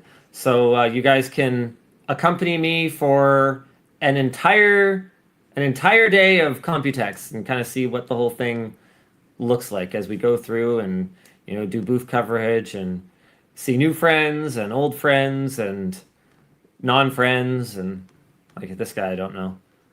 Oh, where'd he go? He's gone. Oh, this was fun. This is in the Ventiva booth. Yeah, there's a lot of insight into kind of how the sausage is made in this video. It's definitely worth a watch. Yeah. Then honestly, I saw you sitting on the floor with your headphones in, writing on a laptop, and I was like, yes, I have seen this scene before. Yep. Very much so. And Luke did one of his iconic show floor walks with Sammy, getting a ton of free food, homemade cookies, some Red Bull. Do you know about that bit? No. When Sammy and I do show floor walks, I try to acquire as many snacks for Sammy as I can. So like so we started doing these show floor walks at CES when like pool cleaning robots were like the main thing. Yeah. And it was just so boring, but we had to do a show floor walk. Yeah. So to like make the content more fun, I made it about like how can I acquire Sammy as many snacks as possible as like this subplot. And then it just has become a thing that we do every time. And I think we might have set the record this time. It was like actually amazing. A can of if we look at total dollar value acquired in snacks, a can of Red Bull is like really high up there, and we got one. Huh. So that was pretty good. All right. Rock on. This is a sample size of one, but I heard it was a good year for just like prizing and giveaways. I played badminton with someone yesterday who won a 32 gig kit of RAM. Whoa. And someone he knows won a 5080. Whoa. So like, okay. I don't know. I don't know what it was about this COMPUTEX. Yeah, we didn't really engage in that. Like there was nothing going on, and yet everyone was just there. a lot of money. Yeah. Yeah. Not a lot happening, but a lot of money floating around. We still have one more COMPUTEX Floatplane exclusive. In fact, I guess there's a solid chance that that's what Sammy's working on right now.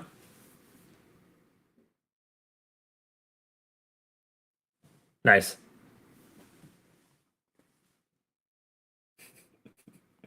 Sorry, this is not a great tripod situation. Not really designed for what it's being used for, No. but it works. But it's from my South Korea mall trip.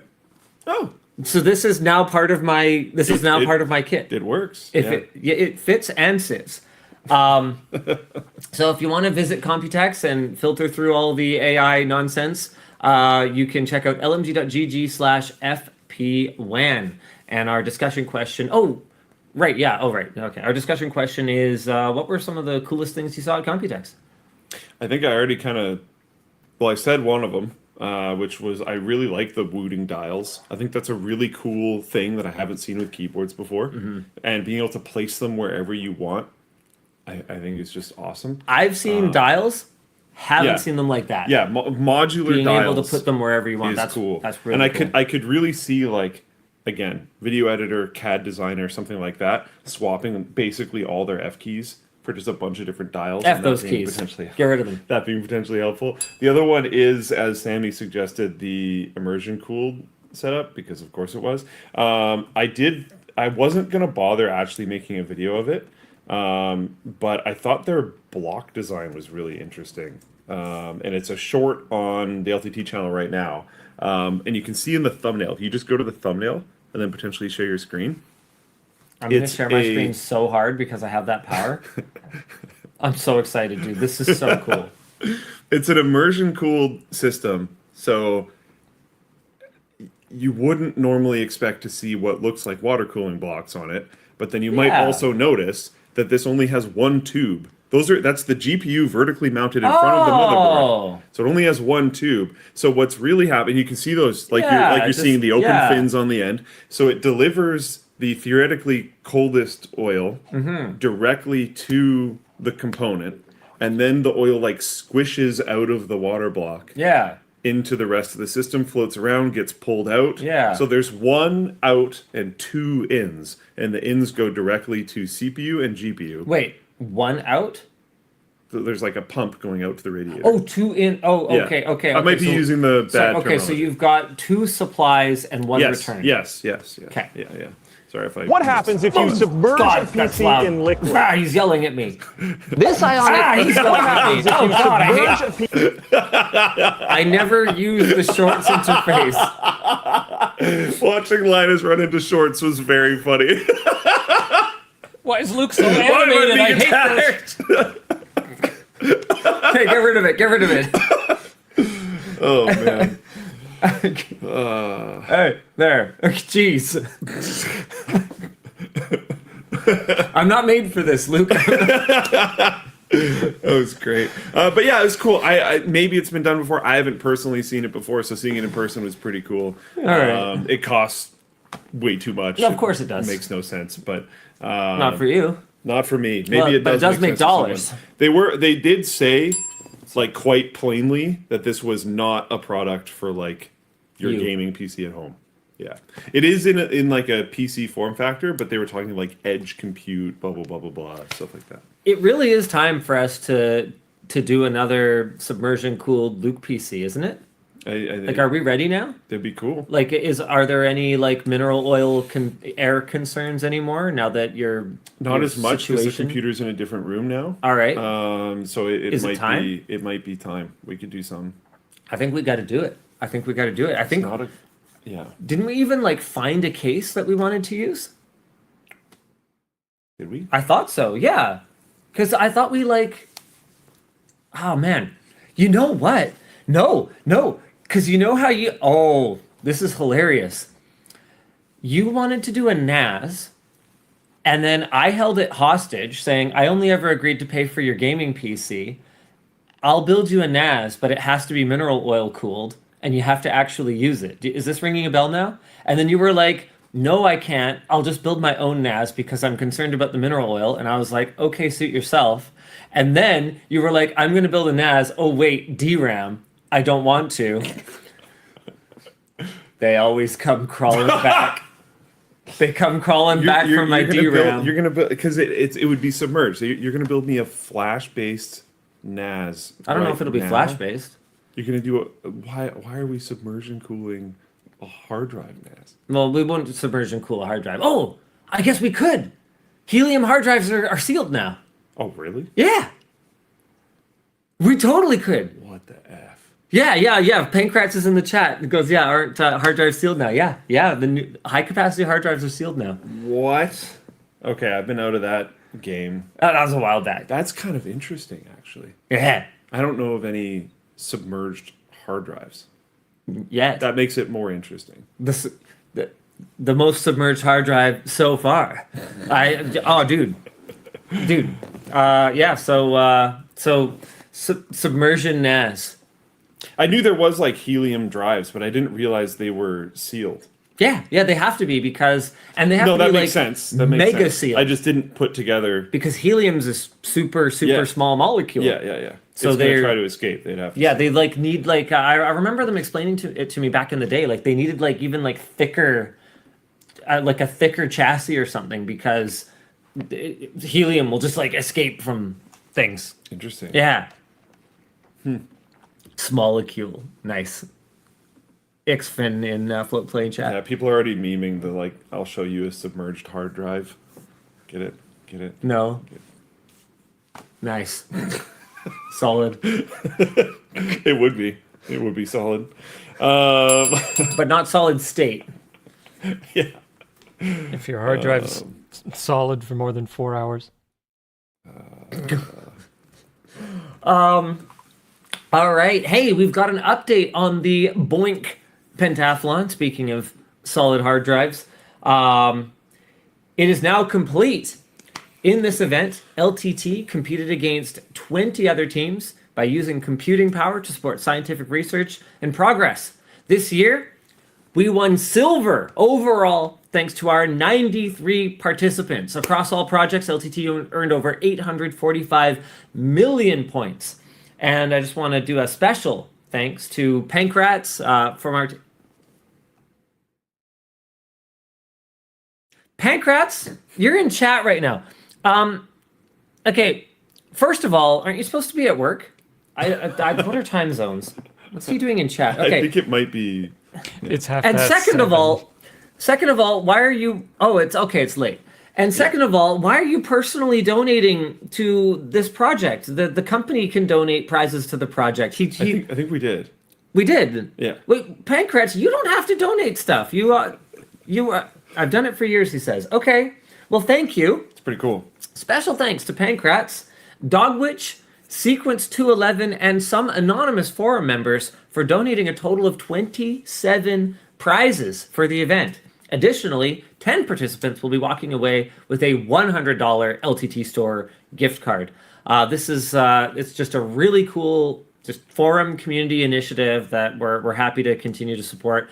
Maybe next year we'll take home the gold. I knew it was coming. I looked at the overall ranks. There's Lead Eater sitting at like 40% almost. Well, yeah. Massive thanks to everyone who participated and to SETI Germany for hosting the competition. The final rankings and event summary can be found in the final blog, which is over at linustechtips.com/blogs. There's not a lot of posts, so it shouldn't take you long to find it. Lead Eater, absolute Chad. All right, what else we got? Oh, we can collapse that one. Anthropic's going public? Sure.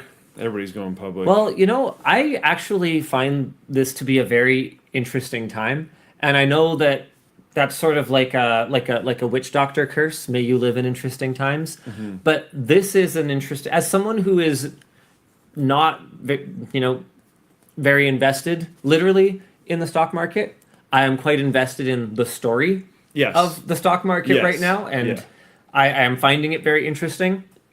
Between SpaceX, OpenAI, Anthropic, all the money that is just chasing space and AI right now, what these mega IPOs are going to do to the financial markets is very interesting to me. Since we talked about that everything is red topic earlier in the show, mm-hmm. I did think that some of the people saying, oh, it's just being redistributed, and we couldn't find where it was redistributed to, it could be these upcoming IPOs. I had that thought while we were talking about other consolidating cash. So it could be preparing for things like this, the SpaceX IPO, etc. They might need, like you just said, cash on hand at the moment. So Anthropic, the company behind Cloud, as I like to call it, has confidentially filed what? It sounds classier. It's good. I like it. Has confidentially filed a draft S1 with the SEC for a proposed IPO. The filing comes less than a week after a $65 billion Series H round pushed the company's valuation to $965 billion, surpassing OpenAI's $852 billion. Crazy. No share count or pricing has been set, and the company says the offering depends on market conditions.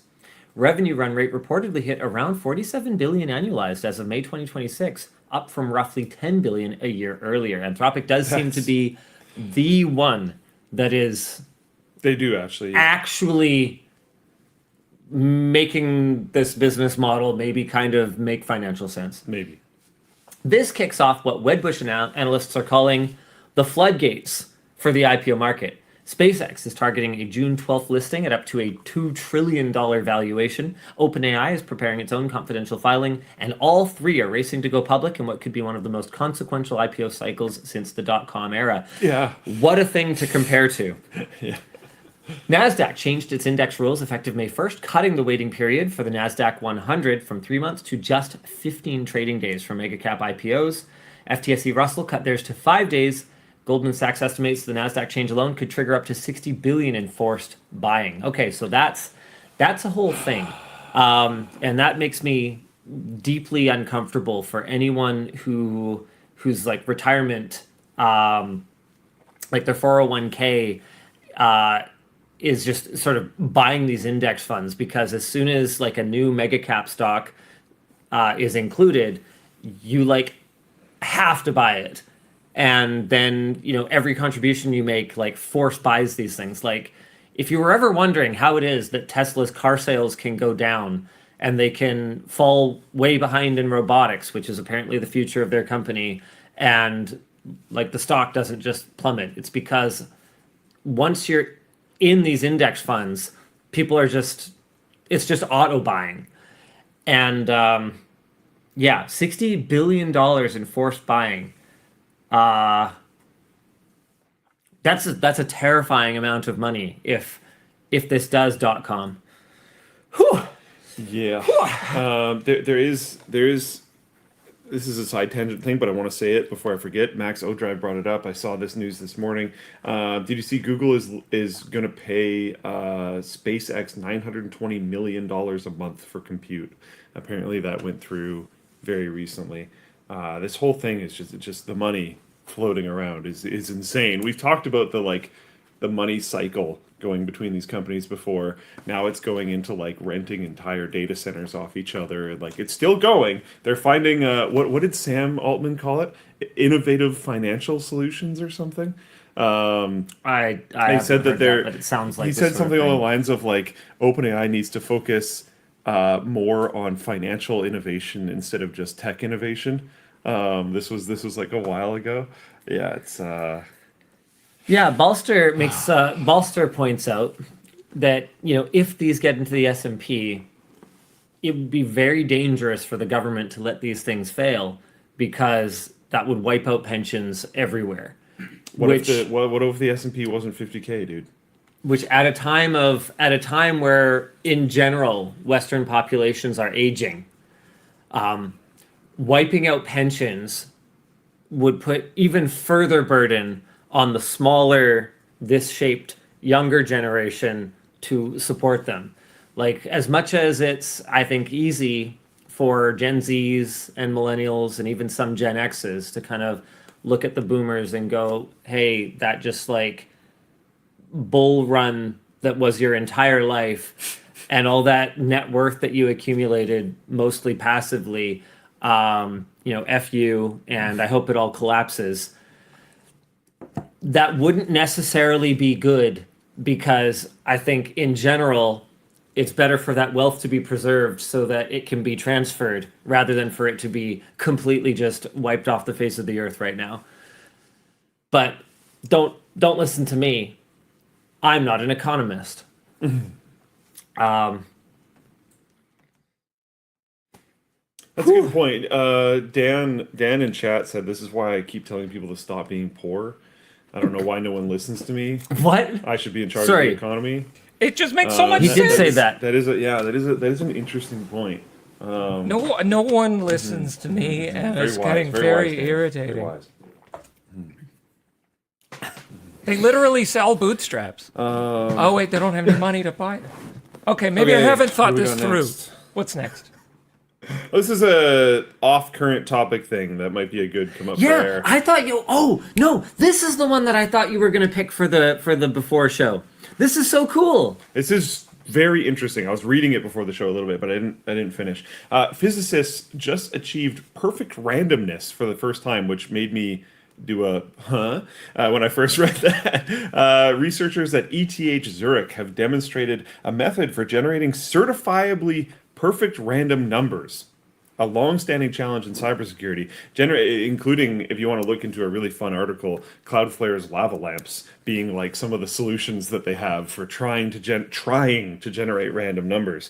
Generating numbers that seem random is pretty easy, and there's a lot of different solutions for it. The hard part is proving that there's no hidden bias quietly steering the output, like, I don't know, the ambient temperature of the room that the lava lamps are in. But not from formulas, but from the physical imperfections and systemic errors in the hardware. Even previous quantum random number generators, like ones based on photons hitting beam splitters, carry these slight biases, which is what makes the results of perfect randomness quite notable. The ETH Zurich team took 2 quantum bits, or qubits, cooled them to near absolute zero, and placed them 30 meters apart. The things we do for random numbers. For science! And then linked them through a cooled tube using microwave photons to create quantum entanglement. The distance is deliberate. It's far enough that the qubits can't secretly share information during a measurement, even at the speed of light, apparently. The clever part is what the team calls randomness amplification. What a great name for a band. It's a noise band called randomness amplification. They deliberately started with imperfect, biased random numbers and used them to decide how to measure the qubits, then fed those measured results through an algorithm that turns the flawed input into output they can certify as perfectly random. Something that's known to be physically impossible to achieve using normal everyday physics. It only works because of quantum mechanics. The other big deal is that the certification comes from the quantum behavior they actually observed. A device-independent approach, rather than trusting the hardware. Long-term, the researchers pitch it as an atomic clock for randomness. A physically certified source that other systems can rely on to be checked against. Which is actually really interesting. Yeah, right? This whole thing is wild, because one of the fun taglines for the nerds, which I have pulled out many a time, is that nothing is truly random. You can't make truly random on a computer. And then people go okay, dude, yeah, but we're just trying to pick 1 out of 10 to pick a place to go for dinner, and then it's okay, sure. But it has been true. It's been a real problem. I guess I have to say has been now. For cryptographic applications, it's been a legitimate, actual problem. Potentially potentially security vulnerabilities if people can figure out what the bias is and then find some way to plan for it, which is not always easy, but sometimes it is. So, yeah. Gosh, I just thought this was so cool. And the lengths that they went to. Yeah, amazing. It sounds awesome. 30 meters. Yes, we need to. 30 meters away, but okay. They still can't communicate at light speed. Got him. This was awesome. Very cool. Proton Mail is Yeah. letting folks send emails from their Gmail address. Which I didn't originally get, but sounds actually really cool. Proton Mail can now connect directly to Gmail, letting you send and receive Gmail messages from Proton while keeping your existing Gmail address. And that sounds like it defeats the purpose of At using first, Proton Mail. Yeah. At first, but wait. It's designed to make switching away from Gmail less painful. So what Proton can do is limit how much Google can learn from your email activity. If your contacts also use Proton, your emails can be end-to-end encrypted, preventing Google from getting at your sweet data. And That's the big part. the feature improves privacy and inbox consolidation, even if Google still has access to emails sent to your Gmail account. This is more of a bridge than a complete replacement for Gmail, but what it can do is it can slowly but surely allow you to transition away. Or if you do just basically want to stay for most everyday things, but then have some very secured communication that you could route through it, it could also do that. Our discussion question is: can you explain why email alternatives like Proton are so important? The topic preparer says, I use Gmail. I always think about switching it up. What's a Gmail alternative like Proton's pitch, and what is the appeal? I mean, the appeal is encryption. The fact that you pay for the product, so you are not the product. They're not reading your emails. They're not using it to serve you targeted ads. They're not selling a profile about you to advertisers. It's just email. I think it's I think there's a lot of push these days for locally hosted services, data privacy, stuff like that. And I don't think it's because suddenly a massive part of the population is doing bad things that they need to hide from people. I think it's just things were already ridiculous. And in the age of chatbots, things are getting even more ridiculous in terms of grabbing your data and using it for potentially very negative things for you. And it's just I don't know. If I have a bunch of stuff in my backpack, I don't want to have my backpack just searched by any random person on the street. Maybe just screw off, it's my backpack. It's not because I'm hiding illicit substances or weapons or something in my backpack. Yeah, you're not Luigi. Who might not have had a weapon in there. We don't know. I don't think you did. We don't know where that weapon came from. Nowhere. Didn't even exist. But it just, I don't know. Just screw off. It's my stuff. So having the ability to just keep prying eyes away from your own things is good. I think a lot of these cloud companies know too much about us, and that's been true for a very long time. But I think the tools to make that not as true, it's still going to be pretty true, but make that not as true are much more approachable and starting to actually become kind of fun and interesting. It can still be pain to self-host things, but there are a lot more guides out there. You can use public LLMs to help you learn how to set up local ones. Nice. or other forms of local hosting. And yeah, the tools are better. HexOS from Eshtec. Investment disclosure for me. For him.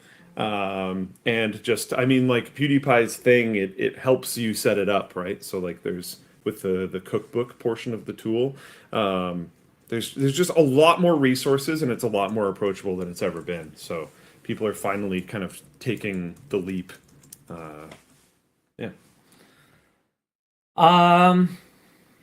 Another leap is the leap that Wildcat Lake made in laptop affordability. Across the PC industry, manufacturers are using Intel's new low-power Wildcat Lake CPUs to build affordable yet seemingly premium laptops. We're talking thin designs, long battery life, metal construction, high refresh rate displays, and even performance that comfortably handles everyday workloads. What makes the trend notable is that these machines are no longer just competing on spec, as we've normally seen at the low end of the Windows laptop range. The emphasis is instead on delivering a polished experience at mainstream prices, with some of the aforementioned features appearing in laptops that would have been considered budget-priced devices just a few years ago.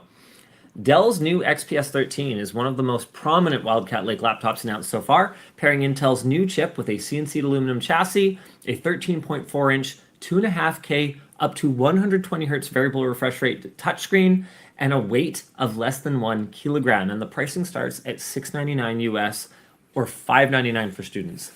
Dude, did you touch it? No. Did you touch my Wildcat? I did not touch your Wildcat. It's pretty sick.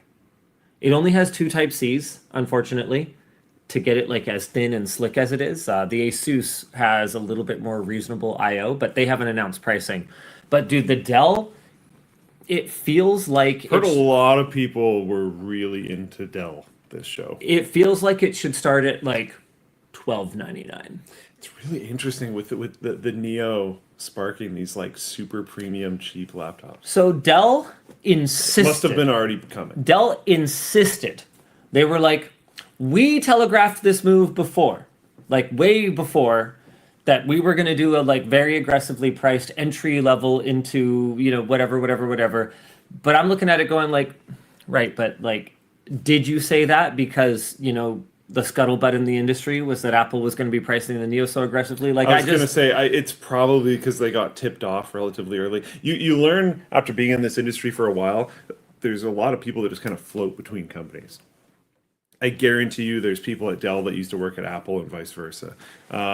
So, you know, whatever Dell might claim, it really does seem like the XPS 13 is directly targeting the Neo on price. It's also interesting because apparently, I think I read this morning as well, but Apple is like massively ramping production of the Neo. Apparently they doubled it. Yeah. Which like... That's crazy. Dude, look, I'm not an analyst or whatever, but I could have told them that thing was going to just fly off the shelves. So they nailed it. They completely redefined what people expect from an entry-level laptop, and I'm so glad. It's always frustrating for me to see how quickly the PC industry could have done something awesome, or how quickly Android phone makers could have done something awesome. Always stuck following, which is so frustrating. But But fine, whatever. If we just have to let Apple take the lead, and then eventually, thanks to Apple, we get better stuff. I've said this many times. Thank you, Apple. Yeah. Not because necessarily I use all your products. I really like some of your products. I'm a big fan of the AirPods Pro line. You know, oh yeah, AirPods enjoyers, both of us. But all the other stuff that I don't care to use day to day, I still appreciate because it makes everyone else do it a little bit better. Great job. And Wildcat Lake looks legitimately exciting. The performance isn't amazing, but multi-threaded, it should be pretty close to the A18 Pro that's in the MacBook Neo, even though the A18 Pro does have a single-threaded advantage, but also, you know, some of these PC makers, you know, might think to actually cool Panther Lake, Wildcat Lake. Apple doesn't really see fit to do that, so I think there's going to be some kind of give and take on the performance side, and the devices feel good. Everything we touched felt good. I would have guessed that the Neo was going to be really strong. I was really users it went. I know a lot of people who have never used Macs that got a Neo. That was pretty crazy. It's a compelling package. Speaking of compelling package, Noctua shows off improved thermosiphon prototype. Noctua dedicated some booth space at COMPUTEX 2026 to show off their ongoing work on their passively circulated liquid cooling. The thermosiphon heatsink works by... I would say fluid cooling. It's two-phase. Yeah, okay. Yeah. Yeah, fair enough. I like that. The thermosiphon heatsink works Just like by... XCS looked up there. works by exposing fluid in a closed loop. Oh my goodness, typos are going to mess me up right now. In a closed loop to a heat source. The CPU in this case, the heated... Do you want me to do this? Yeah. Okay. Noctua dedicated some booth space at COMPUTEX to show off their ongoing work on passively circulated fluid cooling. Their thermosiphon works by exposing fluid in a closed loop to a heat source, in this case, the CPU. The heated liquid becomes a gas, entering a condenser, so that sits up and takes the role of like your traditional radiator in your water cooling, where it sheds the heat, reverting to a liquid, naturally falling down, condensing you might even say, to the bottom of the loop. It's a simple principle, but it gets quite a bit trickier when it meets the real world, and many companies have tried to do this. We've shown off prototypes at COMPUTEX before. Yeah. Noctua demoed their last prototype last year, running, I believe it was a 9800 or 7800 X3D or something like that, running a game. And it was not throttling, but it was only running a game. This year, they stepped it up. They were running a 9950 X3D at a package power tracking of 230 watts. So they were running an OCCT load on it.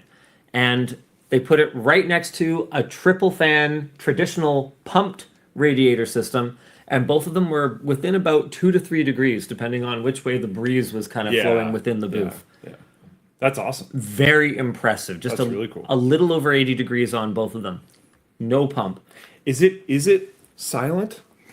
Hard to tell on the show floor. That's fair. Because I have encountered other pumpless systems. There's that case that we did a video on a little while ago. That was like the Kalios Streacom collaboration case.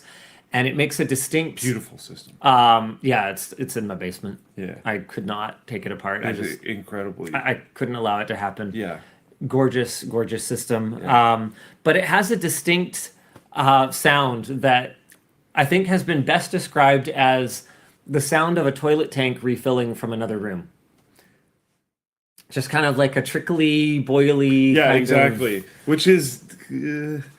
compared to a soft whirring of a fan or a very, very quiet pump that is going to sound very consistent, might actually be worse. It doesn't matter in the context of where I have the system deployed. It's in the rec room, so it's mostly used for VR. Yeah, so whatever. So you have a VR headset on, so whatever. And it looks so cool. But I haven't heard just how silent Noctua's is just yet. I also saw a two-phase system. It was not like this at all, and there was technically pumps involved, but it was an immersion cooled system where the boiling point was like 30 degrees Celsius. That's cool. So they had a pump and huge, massive triple rad, and each fan was like this big. And there was, I think it was 4 or 5 fans per thing. It's for a 4U server. It's not Nice. like, this is not for your computer at home. I'll take 2. Unless you have a 4U server at home, which our audience might. Yeah, exactly. I realized that. Yeah, Dan too. Yeah, I realized that while saying like not for your system at home, that both people I'm talking to right now have one. Oh, take 2. One. Oh yeah, fair. Darn it! All the people in chat are bringing up. Okay, whatever. All right. Linus, not you wanna for do a most group people. buy? But yeah, they were water cooling with Yeah. a pump, a pipe that went through the main chamber. That once it like evaporated, it would condense on the pipe and then come back down. So it was not at all for noise. Sick. It was just a method of cooling for them, which is interesting. Hey, after last week's explosion, Blue Origin Oh, yeah. has vowed to launch a new rocket sometime this year. New Glenn. Yep, New Glenn rocket. Their New Glenn rocket blew up during a pre-launch hot fire test, destroying the vehicle and damaging its only active launch pad. The blast was dramatic enough to trigger industry-wide doubts that New Glenn could fly again before 2027. But despite that, Blue Origin CEO Dave Limp is projecting a surprisingly fast recovery.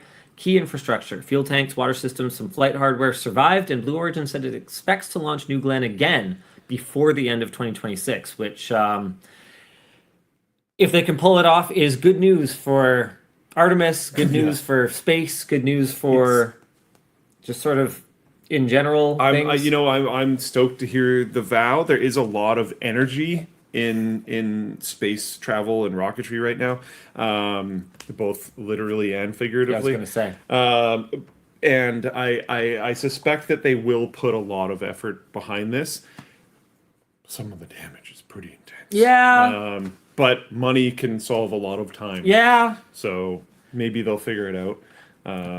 I mean, when you have me money, you could wait 6 months for someone to look at a building permit. When you have Bezos money, They'll look at it now. so maybe they can get this done. Yeah. There's also like in this case, the government is like literally backing them, which I think helps that whole situation as well. Like there's some stuff behind it. Maybe they'll start cooking on this real quick. But as far as my understanding goes, it should take longer than this to fully understand all the damage. So we'll see how that goes. Hopefully it's good. Gilmore D in Floatplane chat says, wait. The CEO of Blue Penis Rocket Company is named Mr. Limp. Did I hear that right? It is pretty funny. There's a discussion question said, I've asked before, but when are we going to see Linus in space? Are explosions like this one holding you back from taking a trip to the stars? Did you know that the LTT screwdriver has been used to make satellites? Did you know that? No? Yeah, it totally has. Really? Oh, yeah. The LTT screwdriver has made a lot of stuff. We've sold Yeah. over 250,000 screwdrivers. Yeah. They're out there. It's actually pretty funny. Every time someone shows up on the forum or the LTT subreddit or realistically anywhere, like dunking on the LTT screwdriver, blah, blah, blah, overpriced, blah, blah, blah, this or whatever. This is not a real tool. It's a toy for geeks or whatever. People come crawling out of the woodwork being like, I am an aviation mechanic, and here's my battle war. It's the best screwdriver I ever owned. You need to shut your damn mouth. People, dude, people are passionate. People really about their like tools. the screwdriver. No, in general though, about tools. Oh, yeah. People Yeah. are. Yeah. People treat tools like a freaking religion. Yeah, And if you thought Xbox and PlayStation was bad, just walk into a group of people who really like Milwaukee with I don't know, the yellow team or something and see what happens. What did you say about Milwaukee? Yeah. Did you see people using Milwaukee? It gets hot pretty fast. Yeah, no, it's and so to have us in that same conversation It's cool. is actually really funny to me because it's not something that I ever really thought about as we were working on tools. Sorry, what? Dan Good said, actively using my LTT screwdriver to fix Google servers at a data center right now. Yep. Miu says LTT screwdriver has made feral animal traps for the Australian government. It's just, dude, people. You can talk about a man's appearance. You can talk about a man's penis size. You might can make fun of even it talk himself. about a man's wife and children, but if you talk about his tools, them, he's gonna throw hands. Maybe not the kids. Maybe not the kids. Maybe not the kids. The kids might be the line. No, it's the tools. That the tools are the children. Dude, I've met people like that though, where they're like, "Ugh, their trucks and their tools. It's like I was gonna say trucks is kind of up there too. red line. Yeah. Yeah, it's so funny. We're rapidly running out of time. We're rapidly approaching a deconstruction event of the show. I'm trying to use rocket speech. Deconstruction event. A rapid deconstruction event. Okay, we do need to do the LTT store call out. Dan, are you able to show the screen so that I can read at the same time as show the tab? Or wait, you know what? I'll just No. I can read it. no, you can't. Okay. I can share the screen. Oh, no, Luke I will can't. share the screen. Am I? Nice. Maybe That'll I work can. great. No, the next one over. Give me a sec. Oh, there we go. Nice. Well, I Solid. don't have one yet, so hold on. Nice. Yeah, he's got this. This week, Creator Warehouse has achieved peak comfort. Luke, we've done it. Great job. We are launching our Super Soft Crew and Super Soft Shorts. They're made of the same unbelievably soft fleece as our fan favorite Super Soft hoodie with a generous, relaxed fit. And they're designed with welt pockets. For those who don't know what welt means, it's a sleek internal pocket that's built directly into the fabric rather than sewn on top. Basically, it's an elevated, more premium look.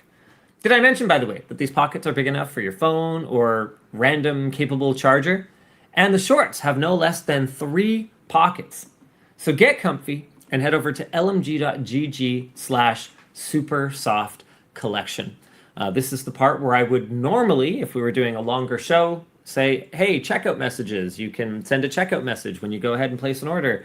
But I think we're just relying on the people who already knew about that to do a few comms at the end of the show here. But yeah, go check out the new Super Soft Crew and Shorts. By the way, I think we have finally struck a pretty fun chord with our audience with the "If Buying Isn't Owning" t-shirt from last week. Oh, That was our most successful t-shirt launch in a very, very long time. People are freaking loving this shirt. yeah. Yeah, I think we might have to do a restock on this bad boy. Yeah, get wrecked. Oh, you can't see Luke's screen. I swear it's always my people. My size is always sold out on everything. I mean, you're definitely the target demo XL talls. for this shirt. Yeah. Yeah. Yeah, I came up with I think I came up with another fun one. Was it related to this?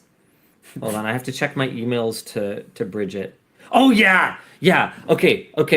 I want to do a hat that just has like an ISO icon on it. Yeah. That's pretty good. Yeah. So like I feel like I don't want to go straight like let's do an LTT eye patch. You know? Would you do ISO icon on the front and then like as a badge like right there? Yeah, you could do a skull little crossbones or something like that. Exactly, yeah. Yeah. That'd be Yeah, pretty so good. I want to do some just kind of like more coded Yeah. references, right? Yeah. We don't want to be overt about it, right? You know? We want to keep it real subtle. Well, okay, the parrot with the It's a little direct. it's okay, The that hat one's a can little be more direct, subtle. but yeah, I don't know. I think it's kind of fun. And it's honest is what it is. This is fun. The UK's Competition and Markets Authority, or CMA, has ordered Google to let publishers opt out of AI overviews. The CMA was able to impose this because it designated Google as having a strategic market status in general search, and it has similar investigations ongoing into Apple and Microsoft, so this likely isn't a one-off. The ruling lands after Google announced that it would significantly expand AI overviews in search, prompting backlash from publishers who are worried about losing traffic. It requires Google to let publishers block AI overviews from pulling their content via a toggle in Google Search Console at both the directory and page level, and guarantees that opting out won't hurt a site's regular search rankings. The catch, though, is that sites that opt out get zero traffic and zero impressions from AI features, so you are trading exposure for protection. I think you're going to effectively get deranked, even if it's not, like, officially. The ruling also makes proper attribution mandatory when a site's content is used to generate a summary, and gives publishers the option to stop Google from using their work to fine-tune its models. Oh, that... If you can actually prevent them from doing that. Proper attribution... I mean, is going to be a problem. Better citation is definitely something I'd like to see from AI summaries. One of the tricks that I do to try to get my AI stuff to it's not to get it to hallucinate less, it's to catch it faster when it does, is to make it cite sources and then actually go look at the sources, because often it just like hallucinates a URL. So we'll see how well that goes. Notably, Google fought this, as it argued in February that excessive attribution of lots of sources may worsen the user experience and lead to fewer clicks, not more. Bruh. No. They essentially claimed users don't want to see where the information came from. Don't care. Google now has 9 months to fully comply, with an implementation plan due within 1 month. The CMA plans to assess the ruling's impact on publisher web traffic before considering whether Google should be paying publishers directly for their content. This is good progress, in my opinion. Let's see how it goes, and hopefully this continues to expand before the entire independent web dies. All right. Which it is doing. Right? Why don't we do a couple of comms here, and then we'll call it. We've got a thing to do. Sure. Last thing before that. I had so much fun shooting a not COMPUTEX video this week. I think my favorite video of the week was actually not COMPUTEX. I went back to the tech mall. I don't even know. Oh, sorry. I'll let you finish. No, go ahead. I was going to say, I don't even know. The video's not even out yet. Yeah. And I want you to expand on this concept. Yeah. Watching you do the thing while I was there was like, yeah, this is cool. From a chair in the corner here. They never even gave me a chair. I had to stand. Damn. That is the ultimate. That's the ultimate.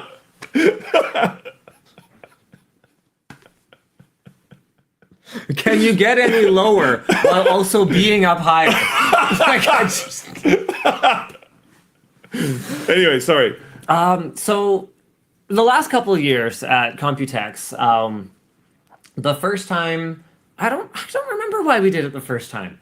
But then the second time, because the first time was really successful and fun and good vibes. But basically, we've gone to this local tech mall and just like bought over-the-top computers and then like given them away on the street.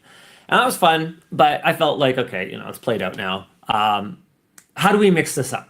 How do we like flip the script? How do we subvert expectations? And I was like, I'm not going to shop at the tech mall. I'm going to work at the tech mall. So I reported for duty. Was it 2 days ago? Not yesterday, the day before. I put on my apron. Yeah. And I said, okay, boss, what do I do? I went back to the store that we bought the system from the very first year, so 2 years ago, and he was my boss for the day.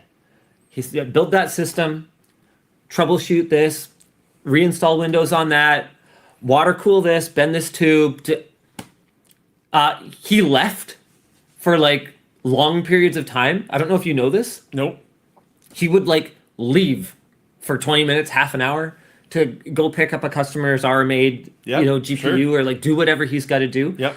We had an issue with one of the builds where a lot of those shops are single owner operator, and this will happen. Yep. They'll do that.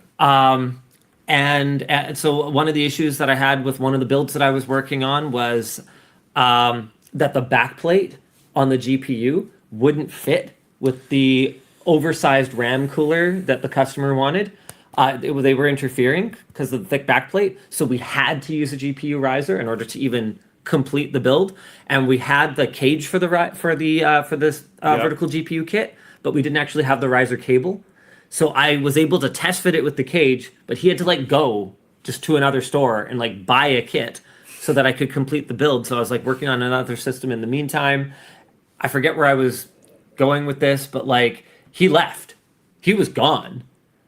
And like, if anyone came to the store, it was me and Google Translate.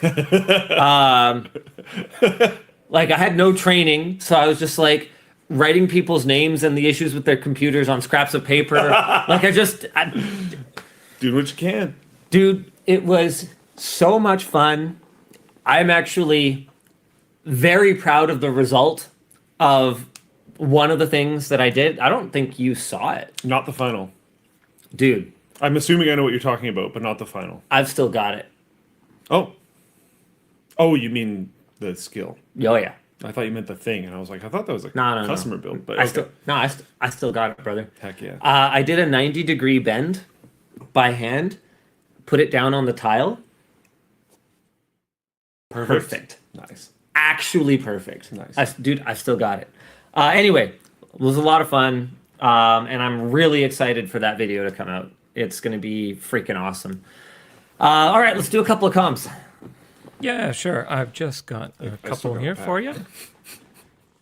If you had to do your job for a week using only your phone, would you be able to manage? Or would it be an actual problem for the company? Also, shipping seems faster these days to the UK. Think. Ooh.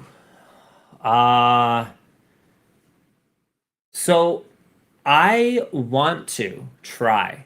However, I think I would have to use something like the Z Fold, the Trifold, excuse me, from Samsung that supports DeX, because there's no way that I could do like script review, like collaborative work on just a phone size screen. That would not work for me. But I think if I could use Samsung DeX, I could probably get by. We don't really review raw footage, or I don't have to review raw footage over the network anymore. We use Frame.io. So that would have been one of the obstacles in the past that would have prevented me from doing that. Otherwise, I think I could pull it off as long as I can use a keyboard, mouse, and a large monitor. As for shipping, random shout out to Mr. Tony. He has been behind the scenes. Oh, yeah. Doing stuff. Yeah. Doing the work. We had a lot of operational debt in Creator Warehouse for years, and that's not a shot at anybody. But Tony's been doing great. When you're learning, when you're building the plane while you're flying it, And moving fast. it's sometimes, stuff happens, and you just gotta kind of solve problems and deal with that later, But Tony has come in and basically, from the outside, improved nothing. But from the inside, just fixed the damn machine. Yeah. At risk of revealing too much about the challenges that we had in the early days, I think it was about a year ago, I was made aware that every return that had ever been returned to Creator Warehouse was still sitting in a corner of the warehouse on giant stacked pallets. Just all of them. That's when we did those, like, sale things. Those Yeah. blind boxes. Yeah. Because that was just like every return we'd ever had. We went through it, graded it, made sure it was still in good condition or whatever. Because a lot of it's still brand new. Mm-hmm. Logistics is really hard. And to a lot of people, it's so simple. I order things on Amazon and they just arrive the next day. It's so simple. It's like, yeah. For Amazon. We're not Amazon. And I don't think you want us to be Amazon. Yeah. Like it's complicated. And the fact that we are a company at the relatively tiny scale that we are, and we ship to so many countries, is crazy. I don't want to make any promises other than that I know that Tony's working on it. But one of the things that people have thought is just insane that we don't offer is the ability to choose your own shipper. Oh. Your own shipping provider. We don't Yeah. allow it. We just ship with the one shipping provider. And the reason for that is that it decomplicatifies our logistics and gets us better rates so that our overall shipping can be more price competitive. Yeah. But that's something that I know that he is actively working super hard on, and that a lot of people are going to be really excited for. So yeah, massive shout out, Mr. Tony, for all the logistics work that he's been doing, and a lot of it has been especially not visible because it's been around dealing with like tariff crap that ended up being completely unnecessary because they were deemed illegal. Now they're coming back. Yeah, I saw that. Unless they're not. I don't Unless know. they're not. Yeah, who knows? The strait's open unless it isn't. You know. True. I can't hear, by the way. I don't know. You can't hear me. I can't hear anything. Oh, I'm not sure why what's not? going on. I never unplugged Luke, it. hello. Sorry, can you hear this? No, I'm not. Call the bondulance. I meant from Dan primarily. Oh, okay. Well, here you can just read it on here. I have it open. Sure. Okay, go for I it, can Dan. Just bought an LTT bag. Hi. Anyway, hi Luke. Specifically question for everyone. I have started a computer repair service. I'd like some professional opinions for stuff like pricing and values. Let me know when he's done. Love you. I can let you go first. Oh no, I meant let me know when Dan's done. Oh, he's done talking. Okay, Am I? cool. Thanks, man. Tough time to get into that. It's I don't know. It might not be a super tough time because I'm assuming people are going to try to keep their systems going for a lot longer than they did in the past. So you might be able to find a niche of people who just really can't upgrade right now. And software issues never completely go away.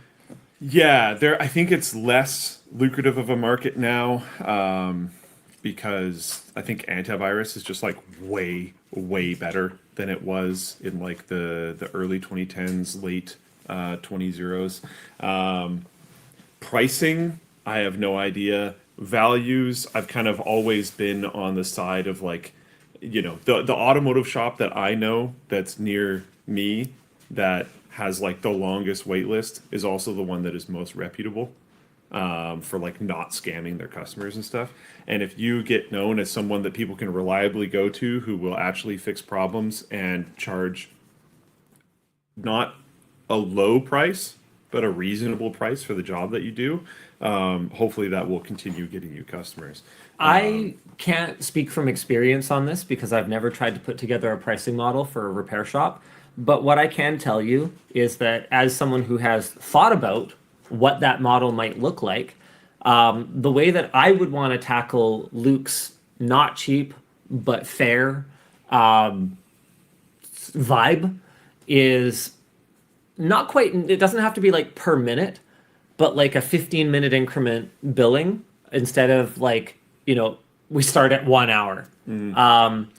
So, you know, maybe you could do 15 or half-hour increment billing, but at like a higher hourly rate or something like that. Like Yeah, I could see something like, or like a, you know, or doing parts on like a cost plus model with transparency. Like I always loved that about my mechanic shop back when I had to do, you know, like oil changes and stuff before I had so the you EV. don't hide that because basically everybody does that. 'Cause- So just don't hide the fact that you're doing it. No, Oscar would give me an cool. itemized list down to like a 13-cent gasket, and he would have his markup on it. He's charging you 15 cents for that gasket, And- you know it cost him 13. Exactly, and everything was transparent and really honest. And like a big part of building trust is, you know, never advise if someone comes in asking to spend money, advising them if they shouldn't. That's really, really important.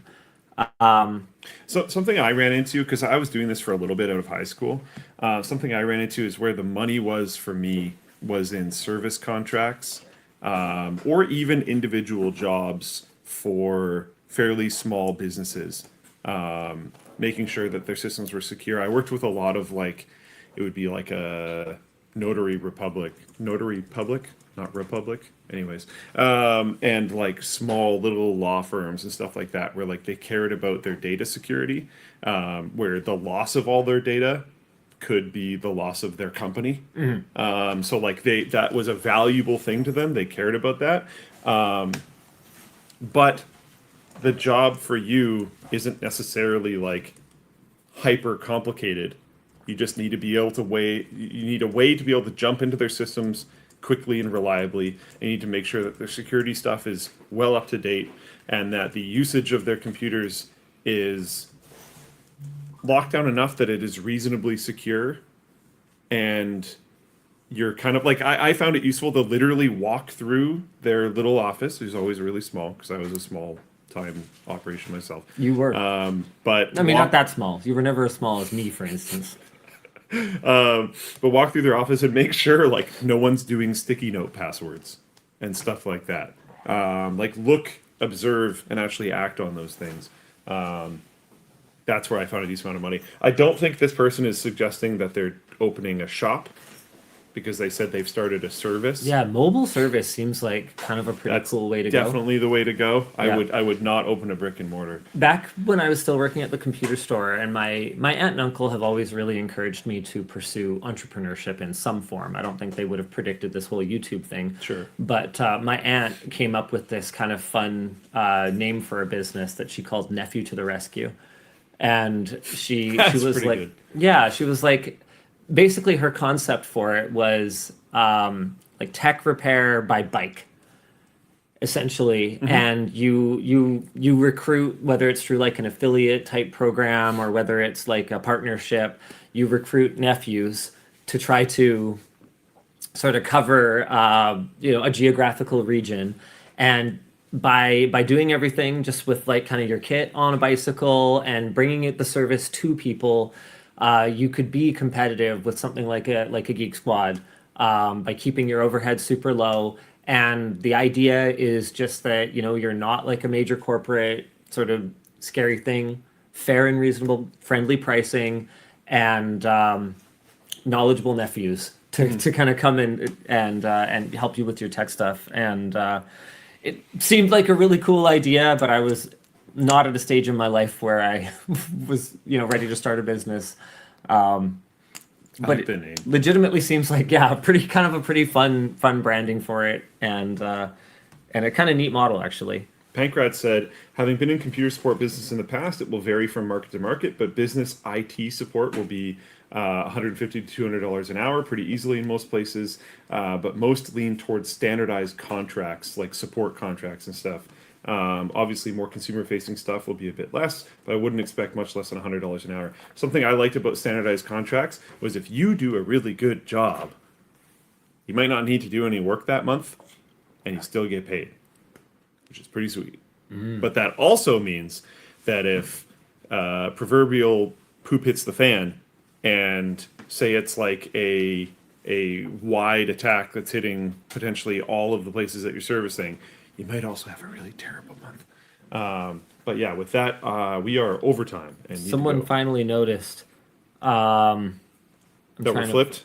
Find it. Yeah, someone asked if our faces are. Here it is. You should unflip it for the. Urban Fervor says, "Am I on drugs, or are Linus and Luke's faces slightly warped?"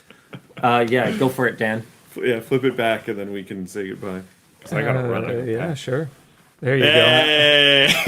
And I never got to use my technical difficulties background. I worked so hard on it. There you go. All right. No. Notice how the text on my shirt is facing the right way now. Yeah. You got bamboozled. Just give people a hard time before we leave. Okay. All right. Thanks for tuning in, guys. See you again next week. Same bad time, same bad channel. Bye. Bye. I gotta pack like practically everything up in 17 minutes. I can do it, but it's hard to do. What the? Who's this from? Oh, that's cool. Okay. I want to show off.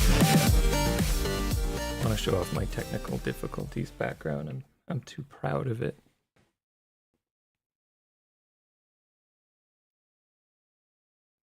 There we go.